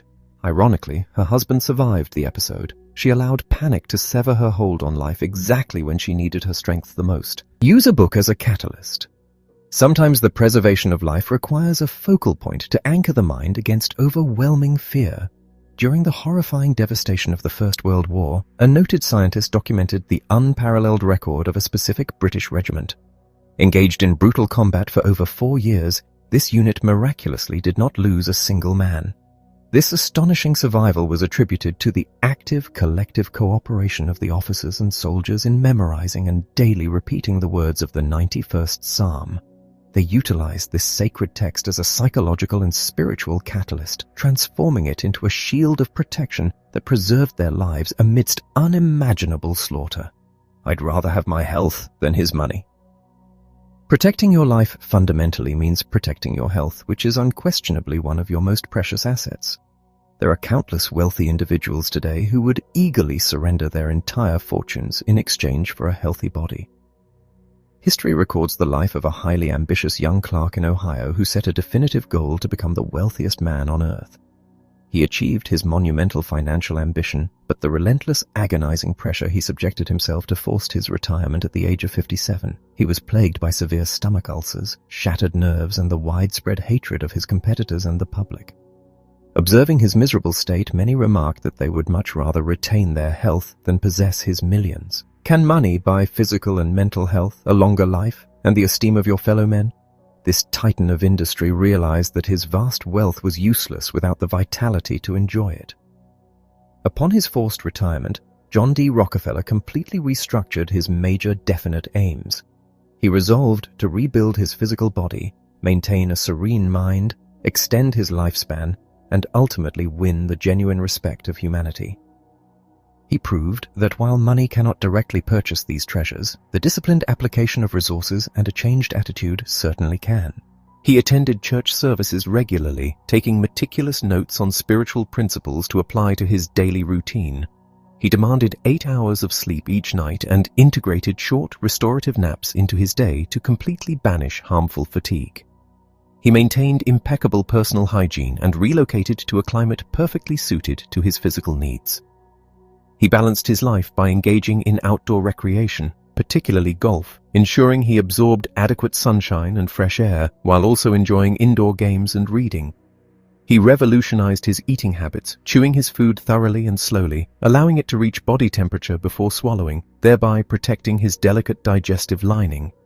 Crucially, he nourished his mind and spirit as carefully as his body. He instituted the practice of having inspirational literature, sermons, or poetry read aloud during his meals. He even employed a personal physician whose sole, full-time responsibility was not just to monitor his physical symptoms, but to actively motivate him to maintain a cheerful, positive disposition. Furthermore, recognizing the toxic nature of public hatred, he began to systematically distribute his vast wealth to those in need. Initially motivated by a desire to salvage his reputation, a profound internal shift occurred. By continually acting with generosity, he genuinely became a generous man. Through the establishment of colossal philanthropic foundations that continue to benefit humanity globally, he secured his health, lived to the astounding age of 97, and transformed the world into a better place. The price of ignorance is sin, sickness, and death. You do not need to amass $1 billion to recognize that a constructive mental posture attracts vibrant health. However, attitude must be paired with education. Ignorance regarding the fundamental laws of physical, mental, and social hygiene is a direct pathway to misery and premature death. Today, a vast network of schools, churches, and medical organizations works tirelessly to dispel the dark clouds of ignorance regarding contagion and bodily care, emphasizing prevention as fiercely as they pursue cures. What happens to excessive drinkers? Yet there are some afflictions where prevention is entirely a matter of personal choice, and where the cure requires a monumental internal struggle. Alcoholism is one of the most devastating health crises in modern society, trailing only behind mental and moral diseases, to which it is a massive contributor. Beyond the staggering billions of dollars lost to industrial inefficiency and accident-related damages, the true cost is measured in the tragic destruction of human potential and life. Alcoholism is a dormant mental vulnerability that is activated the moment an individual takes their first drink. The chemical violently alters the electrical rhythms of the brain, depressing the voltage of the nerve cells and artificially lowering the level of consciousness. A healthy mind requires a delicate balance between the conscious intellect, which acts as a regulatory governor, and the powerful impulsive drives of the subconscious. As alcohol depresses the conscious governor, the machine of the mind begins to run wild. Inhibitions dissolve, and the raw, unguided passions of the subconscious take complete control, causing the individual to commit illogical, destructive, and deeply regrettable acts. It is a terrifying disease that can plunge a person into a living hell. There's always a cure. Once this chemical dependency establishes dominance, it fights fiercely against relinquishing its grip. Yet, the absolute truth remains. There is always a cure. The immediate directive is to stop drinking. While this is a monumental challenge for the afflicted, the vital realization is that it can absolutely be done. When armed with a positive mental attitude, an individual refuses to accept defeat simply because they have failed in the past. Just as a toddler is not condemned for stumbling while learning to walk, the struggling individual must be encouraged by every inch of progress they make. Help is widely available through religious therapy, rescue missions, specialized medical clinics, organizations like Alcoholics Anonymous, and profound inspirational literature. However, the ultimate victory must be won internally. The individual must expose themselves to positive environmental influences until their own mental attitude is strong enough to seize permanent command of their destiny. Take the guesswork out of your health. Uncertainty is a virulent enemy of a positive mental attitude. Worrying endlessly about an undiagnosed ache or pain slowly forces your internal posture from positive to negative. Delaying medical attention not only amplifies your anxiety, but grants a potential illness the crucial time it needs to take root. You must completely eradicate guesswork regarding your physical well-being. Consider the young, exceptionally successful automobile sales manager who fell into a deep, paralyzing despair, utterly convinced he was on the brink of death. He experienced terrifying episodes where his breath vanished, his heart pounded violently, and his throat constricted. After examining him, his well-meaning family physician advised him to abandon his thrilling career and retire to a life of absolute rest. The young man stayed home, yet his terrifying symptoms persisted. He traveled to the inspirational mountains of Colorado, hoping the climate would cure him, but the terrifying episodes followed him there. He returned home, ordered his affairs, and literally purchased his own cemetery plot. It was then that he was challenged to take the guesswork out of his suffering by visiting a world-renowned diagnostic clinic. Terrified that he might die during the journey, he nevertheless made the trip. After a thorough examination, the specialist bluntly informed him that his entire problem was hyperventilation. He was simply breathing in too much oxygen during moments of anxiety. When the young man scoffed at this seemingly absurd diagnosis, the doctor instructed him to jump up and down vigorously. Immediately, the terrifying symptoms, the racing heart, the constricted throat, returned in full force. The doctor handed him a simple paper bag and told him to breathe into it. Within moments, the symptoms vanished entirely. He left the clinic a liberated man, equipped with a profoundly simple cure that eradicated his fears and allowed him to resume his spectacular career without further incident. There is always a cure. Find it. When a diagnosis is grim, you must persistently engage your positive attitude and seek out every available resource. Another sales manager suffered a severe leg fracture that stubbornly refused to heal. After weeks of agonizing convalescence, his doctor delivered the crushing news that the condition would progressively worsen and he would be permanently crippled. Because his livelihood demanded mobility, this verdict was devastating. However, refusing to accept defeat, he sought a second opinion at a major medical center. The specialists there discovered a simple calcium deficiency. By radically increasing his daily intake of milk, the fracture healed perfectly, restoring his leg to full strength. He triumphed because he believed that a cure existed and he relentlessly pursued it. Be sure you're not driving to your own funeral. Applying a constructive mindset to your health also demands an acute awareness of your physical safety. The symbol safety first is a powerful directive to actively protect your existence. History is littered with tragedies born of impatience, such as the horrific automobile crash that claimed 6 lives simply because the driver was terrified of being late for a funeral. Whether you are walking or driving, you must remain violently alert to hazards. You must possess the absolute moral courage to refuse to ride with an impaired driver or in a mechanically unsafe vehicle, recognizing that the life you save is your own. Safety first saves lives with PMA.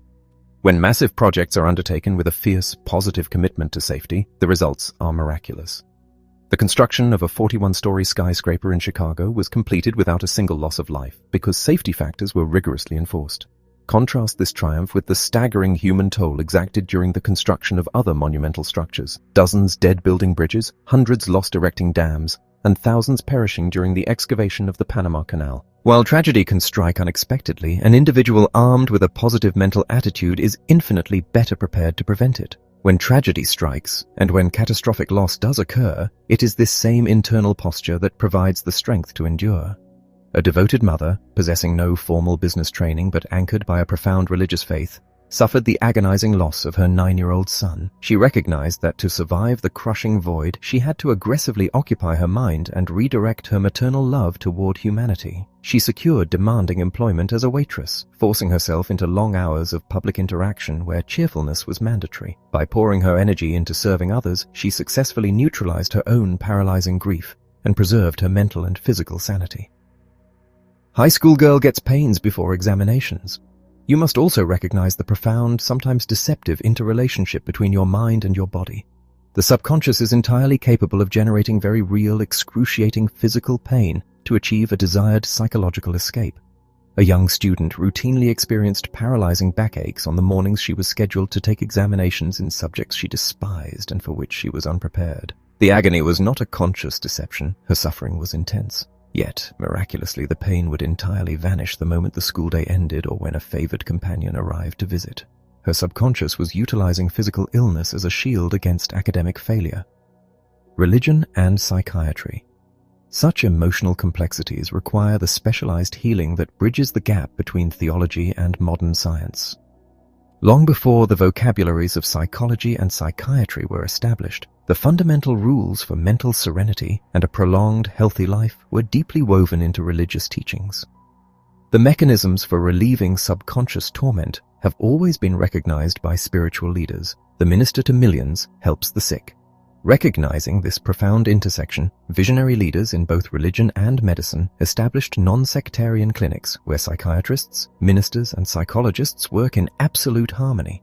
These institutes provide desperate individuals with the emotional and psychological guidance necessary to unravel their internal conflicts, proving that the healing of the mind is just as critical as the mending of the flesh. What lies ahead? As you master the forces of your own mind, maintaining clear vision, courageous action, and an unyielding faith, you ensure that the magnificent rewards of physical and mental health remain firmly within your grasp. But health is merely the foundation. What awaits you as you advance toward your ultimate objectives? The profound experience of genuine happiness. If you currently possess it, you must learn how to multiply it. If it eludes you, you must discover the exact mechanisms to attract it. Thoughts to steer by. You possess the absolute power to command more perfect health. Recognize that a positive, cheerful disposition physically improves your bodily functions, while negative, toxic thoughts manifest as literal illness. Your unwavering faith can be the precise catalyst that saves the life of someone you love. Guard your physical vitality through proper hygiene, adequate rest, and balanced nutrition, just as you guard your mind by consuming daily spiritual and mental vitamins from inspirational literature. Refuse to remain in the dark regarding your physical condition. Take the guesswork out of your health by seeking expert medical counsel, and never surrender hope, for there is a potential cure for every affliction. Protect yourself from the sudden tragedy of accidents by remaining fiercely alert, and should devastating sorrow enter your life, use your positive mental attitude to serve others and heal yourself. You can absolutely enjoy good health and live longer when you command your mind to do so. Chapter 18. Can you attract happiness? Abraham Lincoln once observed that individuals are generally just about as happy as they consciously resolve to be. When you observe humanity, you will recognize that there is often very little separating one person from another, yet that minute difference is the catalyst for monumental consequences. That little difference is mental attitude. The big difference is whether that attitude is anchored in the positive or the negative. Those who genuinely desire to experience happiness must deliberately adopt a positive mental attitude, allowing the constructive side of their internal talisman to guide their reactions. By doing so, they become magnetic to happiness. Conversely, those who operate under the dark influence of a negative mental attitude make a perpetual occupation of being miserable. They do not attract joy, they violently repel it. I want to be happy. There is a profound truth hidden within the lyrics of a popular song which claims that one cannot truly be happy until they make someone else happy too. One of the most absolute, unfailing methods for discovering your own joy is to direct your energies toward elevating the spirits of another human being. Happiness is notoriously elusive and transitory. If you set out to hunt it down directly for yourself, it will continuously evade your grasp. But if you focus your efforts on bringing happiness to someone else, it invariably returns to you. Consider the experience of a writer and her professor husband during the early, modest years of their marriage. They lived next door to an elderly, ailing couple. The wife was nearly blind and confined to a wheelchair, while her husband, though frail himself, managed their small home. As Christmas approached, the young couple impulsively decided to share their festive spirit. They purchased a small tree, adorned it with sparkling lights and tinsel, wrapped a few modest gifts, and presented it to their elderly neighbors on Christmas Eve. The sight of the sparkling tree brought tears to the old woman's dim eyes, and her husband repeatedly marveled that it had been years since they had enjoyed a Christmas tree. Throughout the following year, the elderly couple cherished and spoke of that tree almost every time they were visited. By the following Christmas, both of the old people had passed away. It was a remarkably small gesture on the part of the young couple, but the joy they provided returned to them as a profound, warm memory that would last a lifetime. This deep, abiding warmth is a very special kind of happiness reserved for those who perform acts of kindness. However, the most common and consistent form of happiness closely resembles a state of peaceful contentment, a state of being neither wildly ecstatic nor burdened by sorrow. You become a truly happy person when your days are predominantly filled with this constructive state of mind, neutralizing any tendencies toward despair. You hold the power to choose whether you will be joyful, content, or miserable. The ultimate determining factor is whether you are governed by a positive or negative mental posture, and that is a factor entirely within your control. Handicaps are no barrier to happiness. If ever a human being possessed the justification to complain of an unhappy lot in life, it was Helen Keller. Brought into the world deprived of sight, hearing, and the ability to speak, She was utterly isolated from the normal avenues of human communication.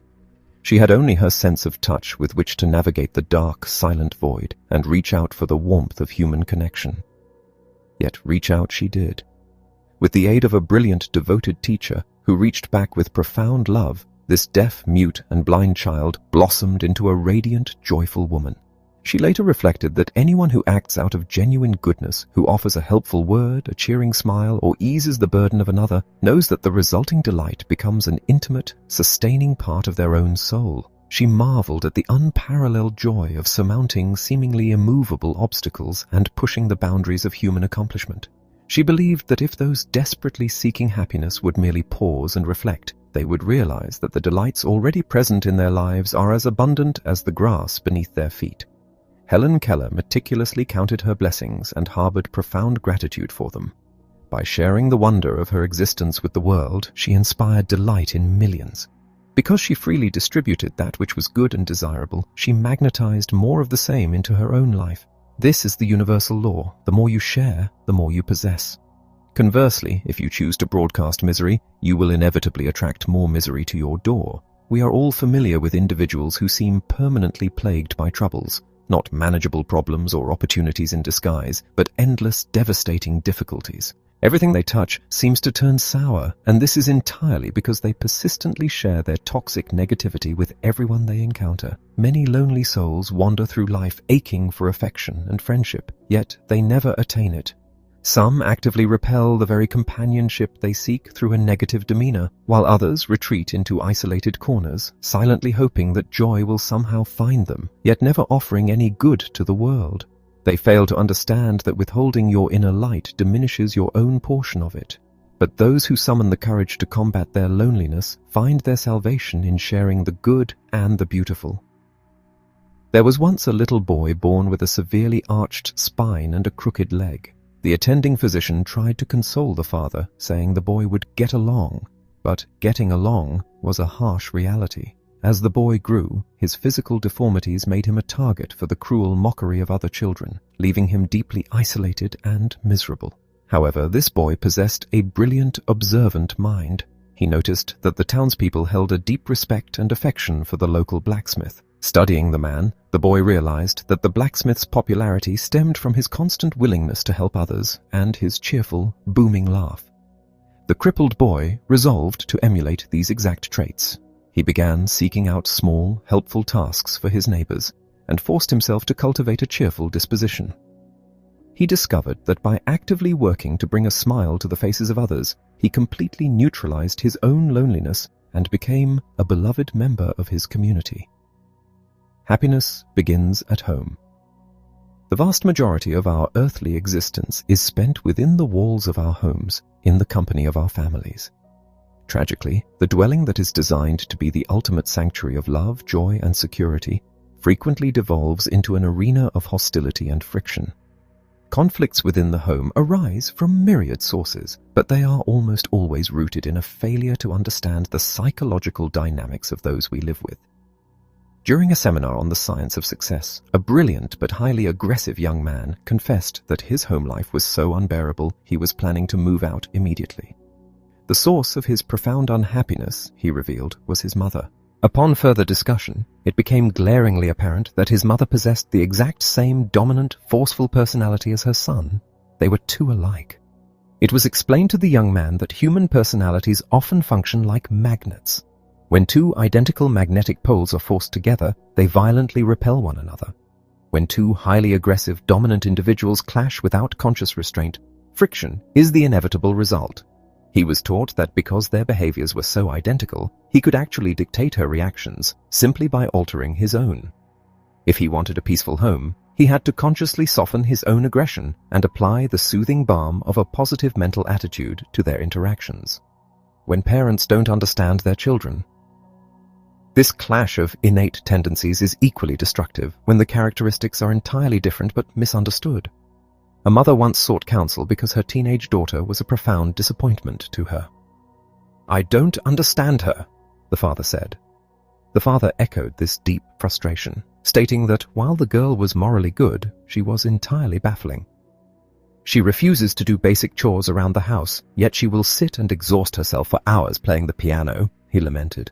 I secured a practical summer job for her at a department store, but she hated it.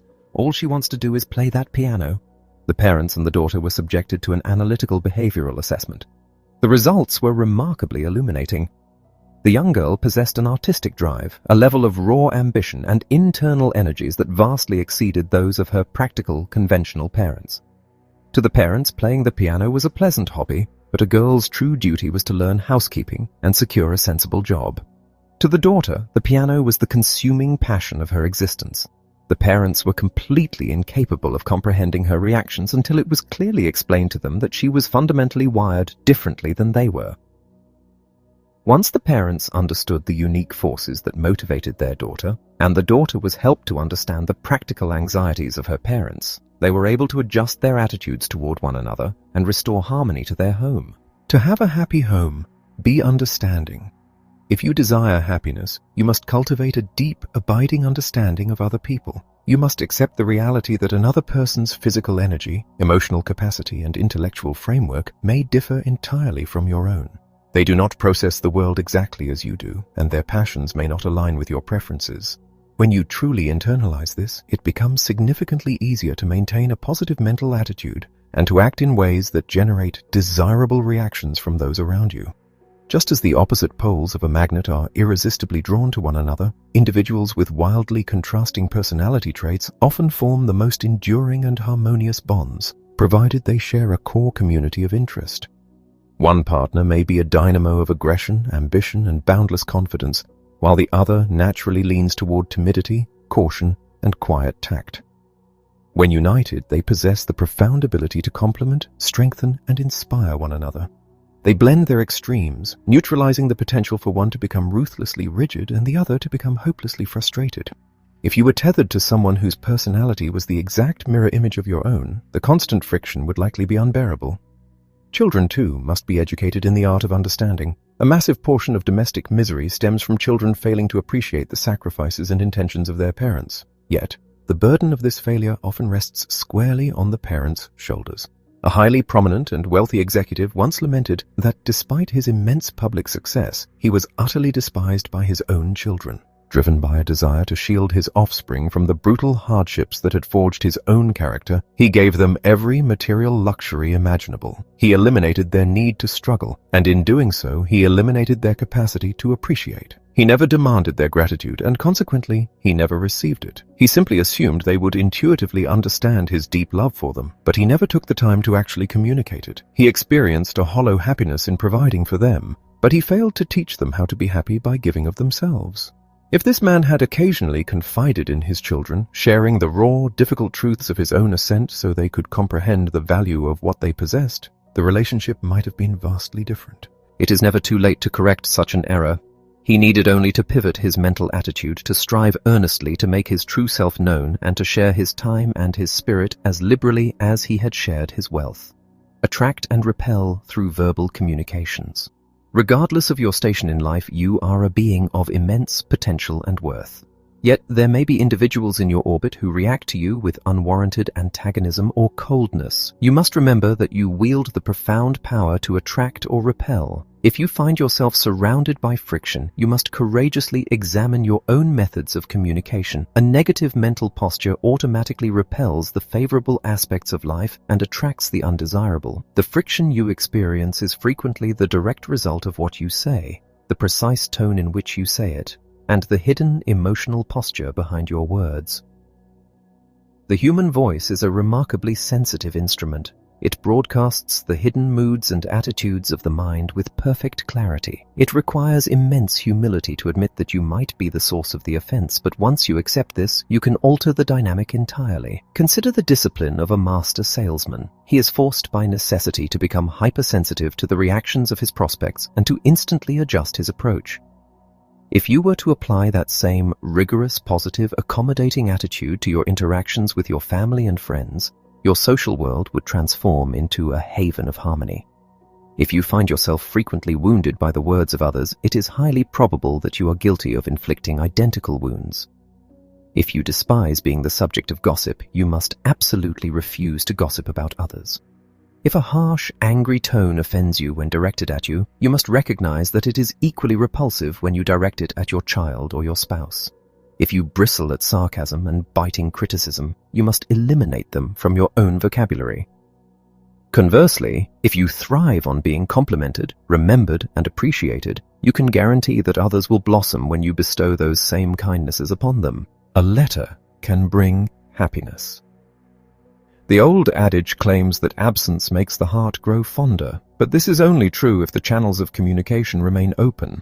The written word is an unparalleled instrument for bridging physical and emotional distances. Poetry, romance, and deep idealistic understanding often flourish most beautifully through the exchange of letters.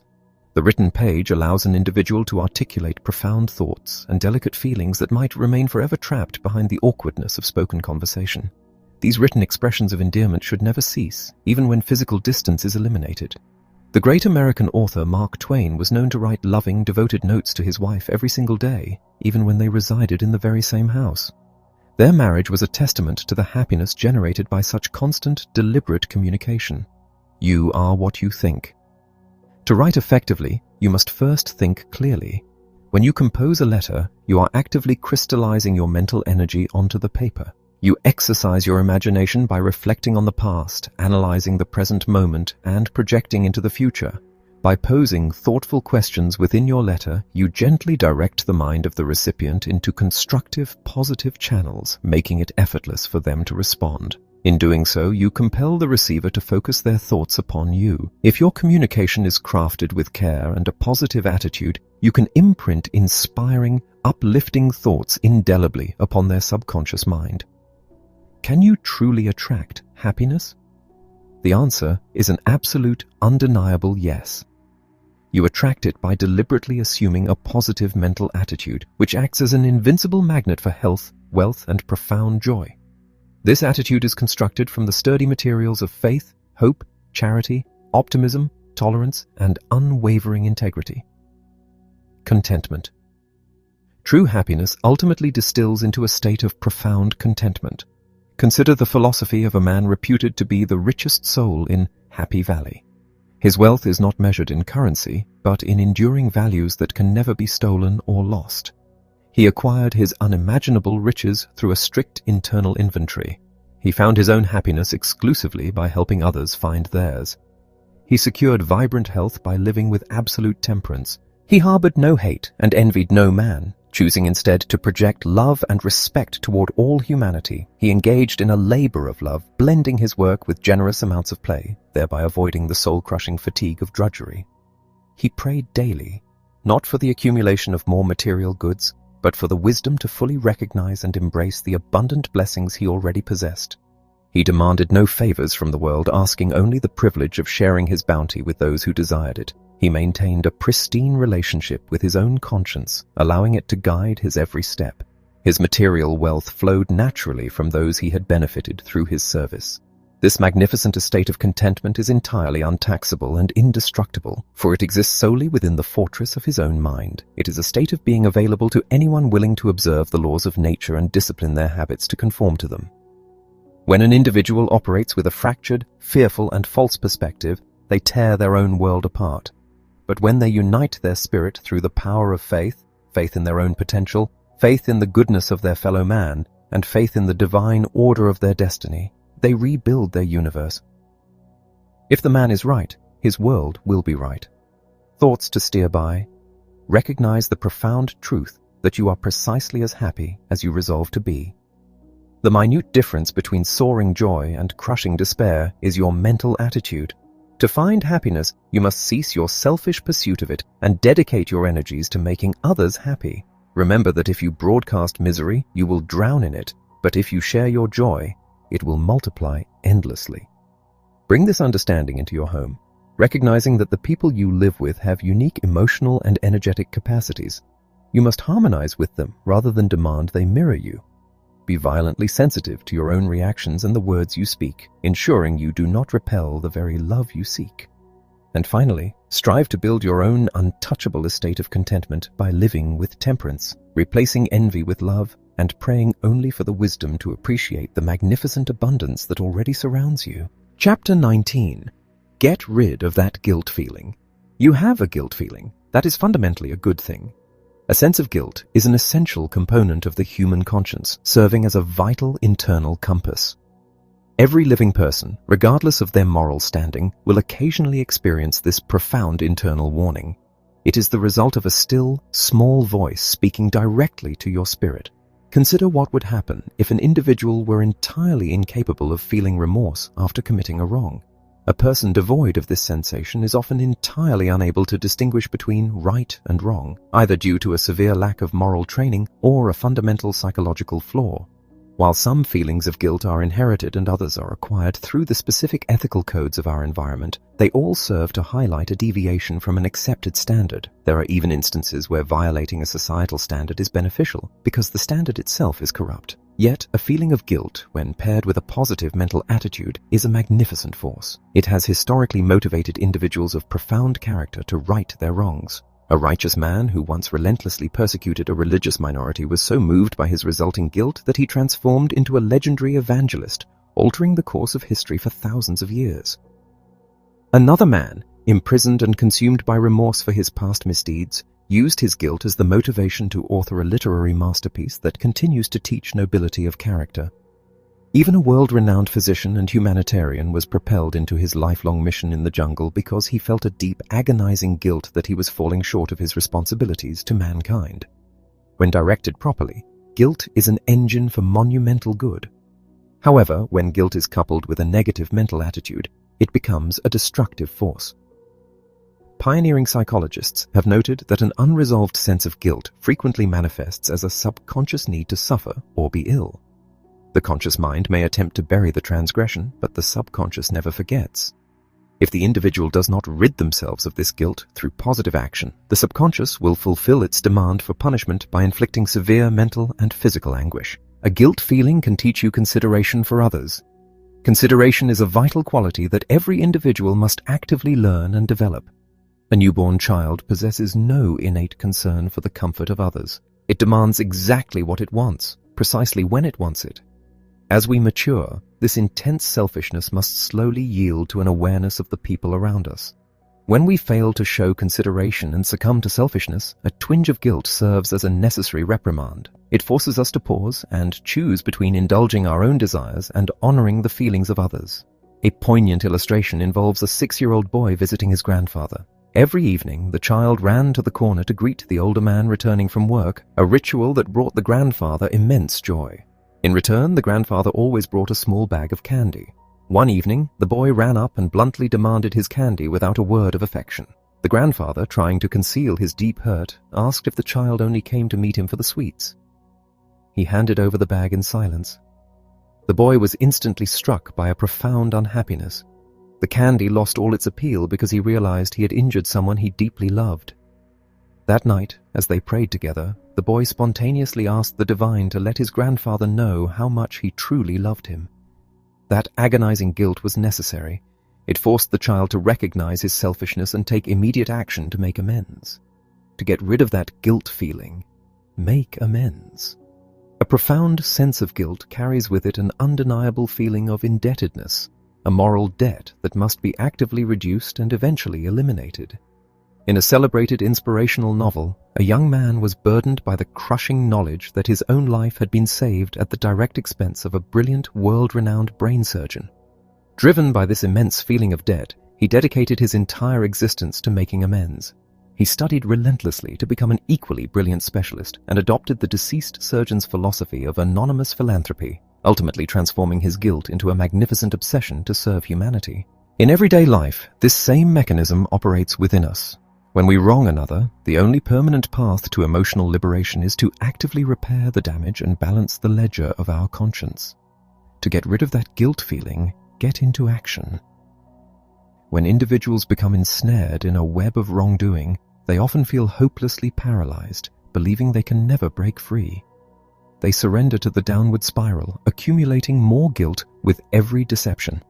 It frequently requires an earth-shattering emotional experience to shatter this paralysis and force them into liberating action. Consider the trajectory of a man whose early life was a continuous collision with ethical standards.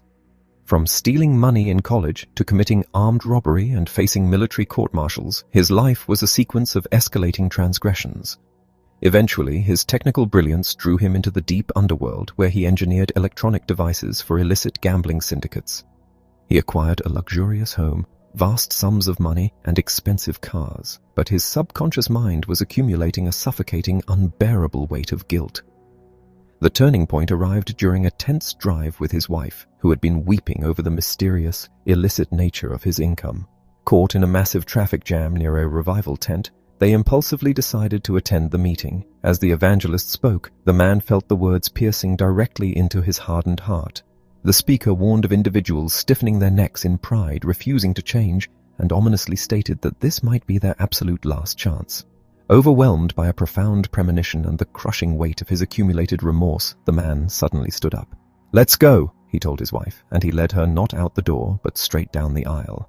That physical step was an irrevocable decision to act. He abandoned his criminal syndicate, miraculously missing a scheduled trip that law enforcement later revealed was an ambush intended for his murder, and dedicated the remainder of his life to neutralizing his past by serving his community with unwavering integrity. A recommended formula for getting rid of guilt. While your own moment of decision may not be as intensely dramatic, the pathway to freedom remains identical. If you are burdened by guilt, you must follow a clear, deliberate pattern. First, actively seek out and listen to wholesome advice, whether from a lecture, a sermon, or an inspirational text, and relate its principles directly to your own life. Second, meticulously count your blessings and express profound gratitude for them. Recognizing your abundance softens the heart and makes genuine repentance possible. Third, allow yourself to feel truly sorrowful for your misdeeds, ensuring this sorrow incorporates an unbreakable vow to cease the wrongdoing immediately. Fourth, take a definitive physical step forward to acknowledge your guilt and declare your intention to change. Fifth, make tangible, literal amends to those you have wronged to the absolute best of your ability. Finally, embed the golden rule into your daily consciousness. When temptation inevitably returns, pause and listen to that still small voice. Evaluate the situation from the perspective of the other person and execute the decision that treats them exactly as you would wish to be treated. Catch. One effective way to catch character is to purposefully immerse yourself and your children in an environment that naturally cultivates desirable thoughts, noble motives, and wholesome habits. Character is highly contagious. It is absorbed from the atmosphere and the individuals that surround us. If your current environment is failing to produce these admirable qualities, you must possess the fortitude to make radical substitutions and changes. However, character must also be deliberately taught. If adults would dedicate more time to instructing the youth through both strict precept and consistent living example, the next generation would effortlessly catch and learn the qualities fundamentally necessary for true success. What makes a delinquent?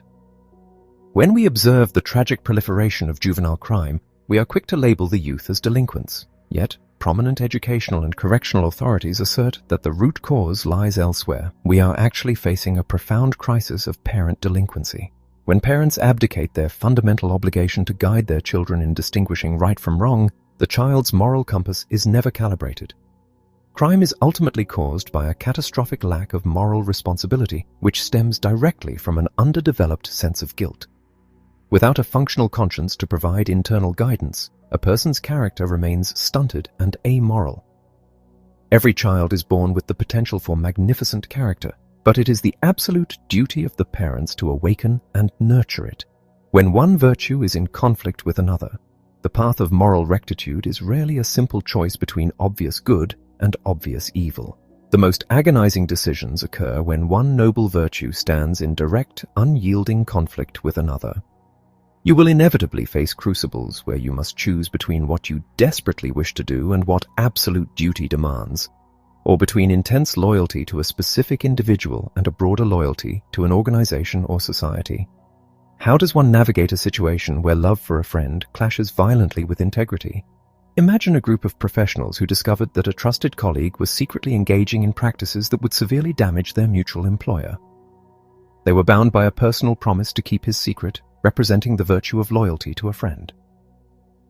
Yet, they owed a profound duty to the company that provided their livelihood. They courageously attempted to clear the cobwebs from their colleague's thinking, but he stubbornly persisted in his destructive path. Forced to choose between conflicting virtues, they broke their promise to the individual and informed their employer. They adhered to the higher virtue of organizational loyalty. As a great historical leader once advised, you must stand with a man as long as he is right, but you must have the courage to part ways with him the moment he goes wrong. Thoughts to steer by. To navigate the complex waters of morality, recognize that a guilt feeling is a beneficial internal alarm, but it must be decisively eradicated through positive action. To rid yourself of this burden, you must actively make amends for your transgressions. Follow the proven formula of listening to sound counsel, counting your blessings, cultivating sincere sorrow, taking a definitive step to acknowledge your faults, making tangible restitution, and rigorously applying the golden rule. Cast aside any habit or association that deters you from noble achievement. Understand that character is both caught from a wholesome environment and taught through disciplined example. When you are torn between two conflicting virtues, the ultimate burden rests upon you to seek higher guidance, apply rigorous thought, and choose the path that leaves your conscience completely clear. Chapter 20. Now it's time to test your own success quotient. Throughout this extensive journey into the mechanics of human achievement, you have been presented with the precise architectural blueprints for constructing a life of profound prosperity, health, and happiness. You have explored the magnetic power of a constructive mindset, the devastating consequences of a negative disposition, and the practical application of universal laws that govern wealth and well-being. Yet, the mere accumulation of philosophical knowledge is entirely sterile unless it is transmuted into physical reality through disciplined execution. We have reached the critical juncture where theory must yield to practice. It is no longer sufficient to merely nod in agreement with these concepts. You must now turn the lens inward and rigorously evaluate your own standing. You must determine your exact position on the continuum between failure and triumph. This requires a fearless, uncompromising self-examination to calculate your personal success quotient. Success quotient analysis. The measurement of your success quotient is not an abstract exercise. It is a clinical inventory of how deeply you have integrated the 17 fundamental principles of achievement into your daily habits.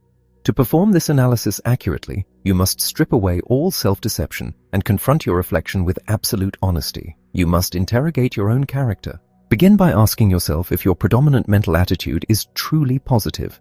Do you consistently seek the hidden benefit in adversity, or do you still secretly surrender to the comforting paralysis of self-pity? Examine your definiteness of purpose. Have you clearly articulated, in writing, exactly what you demand from life, complete with a rigid deadline for its acquisition? Or are you still drifting aimlessly, hoping that fortune will accidentally smile upon you? Proceed to evaluate your willingness to go the extra mile. Do you habitually perform more and better service than you are currently compensated for, understanding that this is the universal law of increasing returns? Or do you rigidly restrict your efforts to the bare minimum required to survive? Scrutinize your capacity for accurate thinking. Have you cleared the cobwebs of prejudice, semantic confusion, and false premises from your mind, relying only on verifiable facts to forge your decisions? Assess your level of self-discipline. Are you the absolute master of your physical appetites and emotional impulses, capable of commanding your actions even when fear or anger attempts to seize control? You must also analyze your relationship with the infinite. Do you possess an applied faith, a dynamic, working belief in a higher power and in your own limitless potential that sustains you in your darkest hours? Look closely at your interpersonal dynamics. Have you cultivated a pleasing personality that naturally attracts the cooperation of others? And do you actively participate in the mastermind principle by surrounding yourself with individuals who challenge and elevate your thinking? Evaluate your personal initiative and your capacity for enthusiasm. Do you wait for external forces to compel you to act, or do you violently seize the day, infusing every task with a contagious, self-generated energy? Furthermore, you must question your resilience in the face of defeat. When your plans shatter, do you extract the seed of an equivalent benefit, or do you allow temporary setbacks to permanently extinguish your ambition? Consider your creative vision and your ability to focus your attention entirely upon a single, dominant objective until it is realized. Finally, examine the practical administration of your life. Do you strictly budget your time and your money, recognizing them as your most precious commodities? And do you relentlessly guard your physical and mental health to ensure you possess the vitality to enjoy your eventual triumphs? This rigorous inventory is your success quotient analysis. It reveals the exact weak points in your armor that must be repaired and the strengths that must be amplified.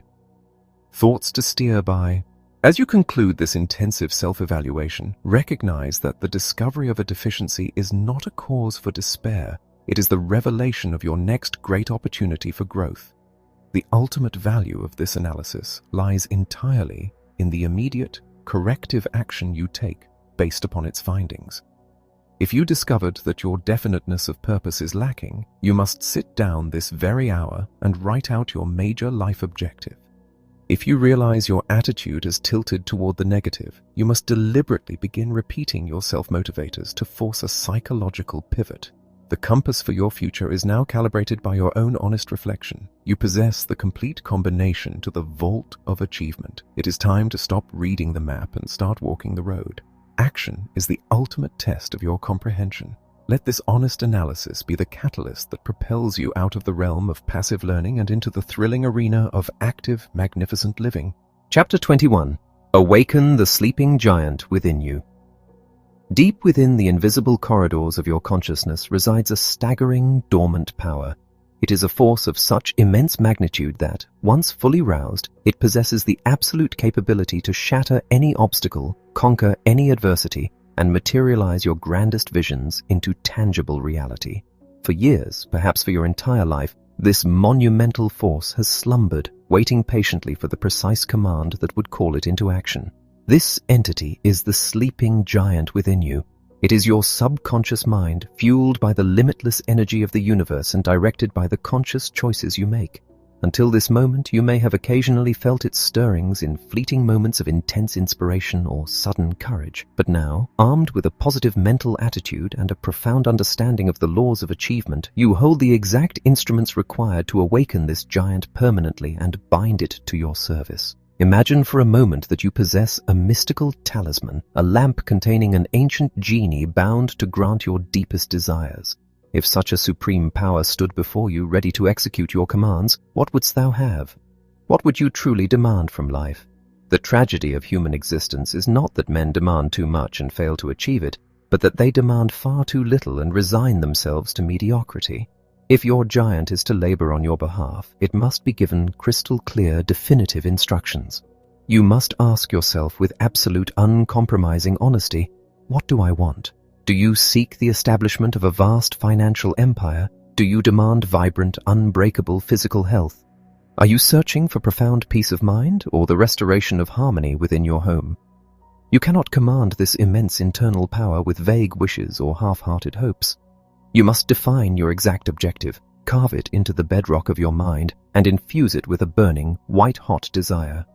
When your demands are specific, noble, and backed by an unyielding faith, the giant awakens and immediately sets to work orchestrating the circumstances, attracting the resources, and generating the ideas necessary to fulfill your command. By absorbing the philosophy detailed throughout these passages, you are launched on a great journey. This is not merely a transition of thought, it is a profound metamorphosis of character. You have crossed a definitive threshold, leaving behind the dark, suffocating territories of doubt, fear, and self-imposed limitation. You have stepped onto the luminous path of the victor. The road ahead will undoubtedly present steep inclines and treacherous terrain. The winds of adversity will inevitably blow, and the comfortable gravity of old negative habits will attempt to drag you backward into the valleys of defeat. But you no longer travel as an unarmed wanderer. You march forward equipped with the 17 fundamental principles of success, shielded by an impenetrable positive mental attitude and propelled by the awakened giant within. You now recognize that every hardship is merely a disguised opportunity, and that temporary defeat is never permanent failure unless you accept it as such. Your journey is the glorious pursuit of your highest potential, a continuous ascent toward the ultimate realization of your magnificent obsession. As you step forward into the reality of your newly structured life, this book will now go with you on your journey to success. Do not view the assimilation of these principles as a completed task. The architecture of a triumphant life requires constant maintenance and perpetual renewal. The written words you have engaged with are not static ink on a page. They are living, breathing entities designed to serve as your permanent, silent partners. When the inevitable moments of exhaustion or confusion arise, when your vision clouds or your courage wavers, return to these concepts. Use them as a diagnostic manual to identify exactly which number in your combination for success is temporarily missing. Allow the philosophy to act as a tuning fork, realigning your mental frequencies back to the positive when the negative interference of the world attempts to distort your signal. By keeping this wisdom close at hand and returning to it repeatedly, you ensure that the giant within remains vigilant, energized, and relentlessly focused on your chosen destination. As you navigate the uncharted territories of your future, there are profound thoughts to steer by. Recognize that your ultimate power is not derived from external wealth or social standing, but from the absolute sovereignty you exercise over your own mind. You are the undisputed master of your thoughts, and therefore, you are the architect of your destiny. Speak to the giant within through the deliberate daily repetition of self-motivating affirmations. Demand health, demand wealth, demand happiness, and back those demands with rigorous, honorable action. Never allow the paralysis of fear to dictate your choices. Remember that whatever the mind of man can conceive and believe, it can absolutely achieve. The long, silent sleep is over. You are awake. The giant is roused. Now step forward and claim the magnificent inheritance that rightfully belongs to you. Chapter 22. The Amazing Power of a Bibliography. Within the concluding pages of this philosophical journey lies an instrument of amazing potential power, a curated collection of wisdom that can act as the hidden mechanism to unleash your vast, untapped internal resources. This compilation of literature is designed to initiate a profound chain reaction, propelling you toward the ultimate realization of true success. To ignite this reaction within yourself and to stir the same ambition in those around you, you must learn to say it with a book. The sharing of inspirational literature is a proven, highly effective method for sparking positive change.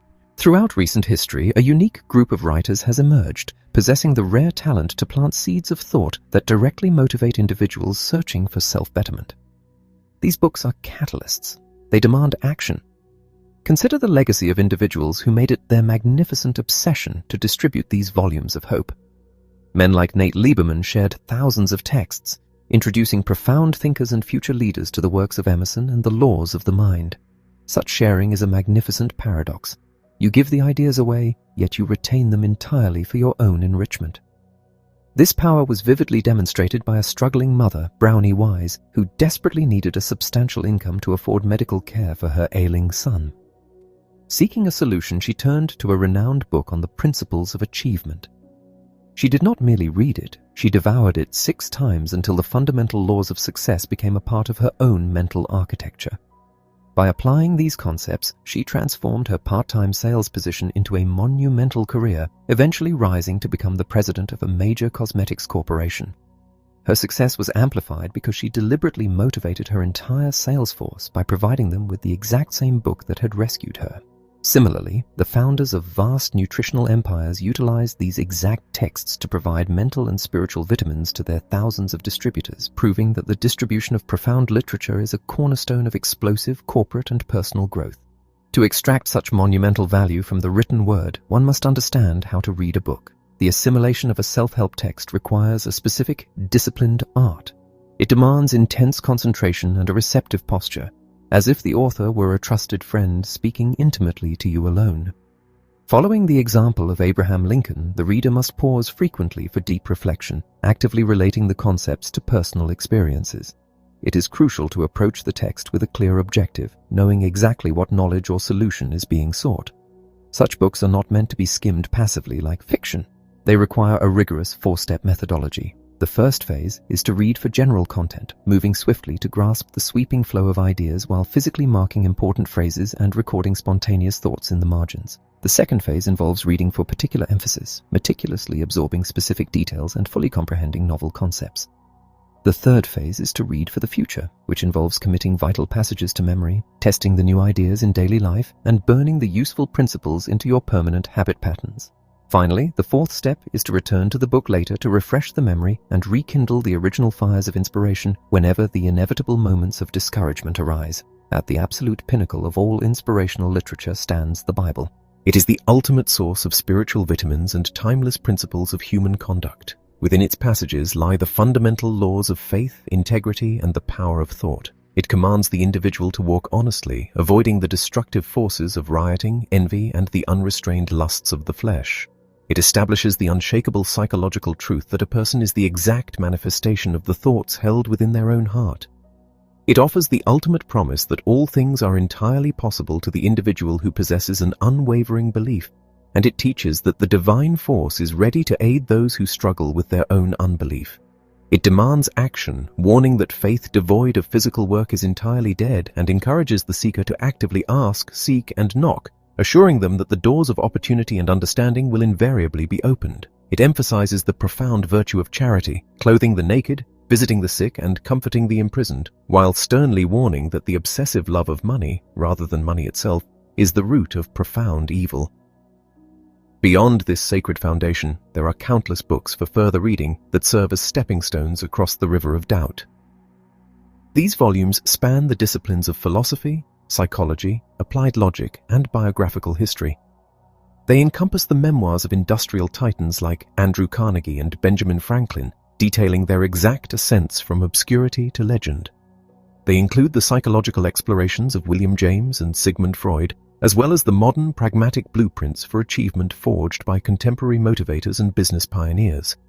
While it is unnecessary to list every title, the seeker of success must actively hunt for these works in libraries and bookstores, immersing themselves in the collected wisdom of those who have already conquered the heights. These are the final thoughts to steer by on your journey. The assimilation of these success principles is not the end of your education, but the thrilling commencement of a newly awakened life. You possess the capacity to motivate yourself and your associates to extraordinary action through the strategic use of inspirational literature.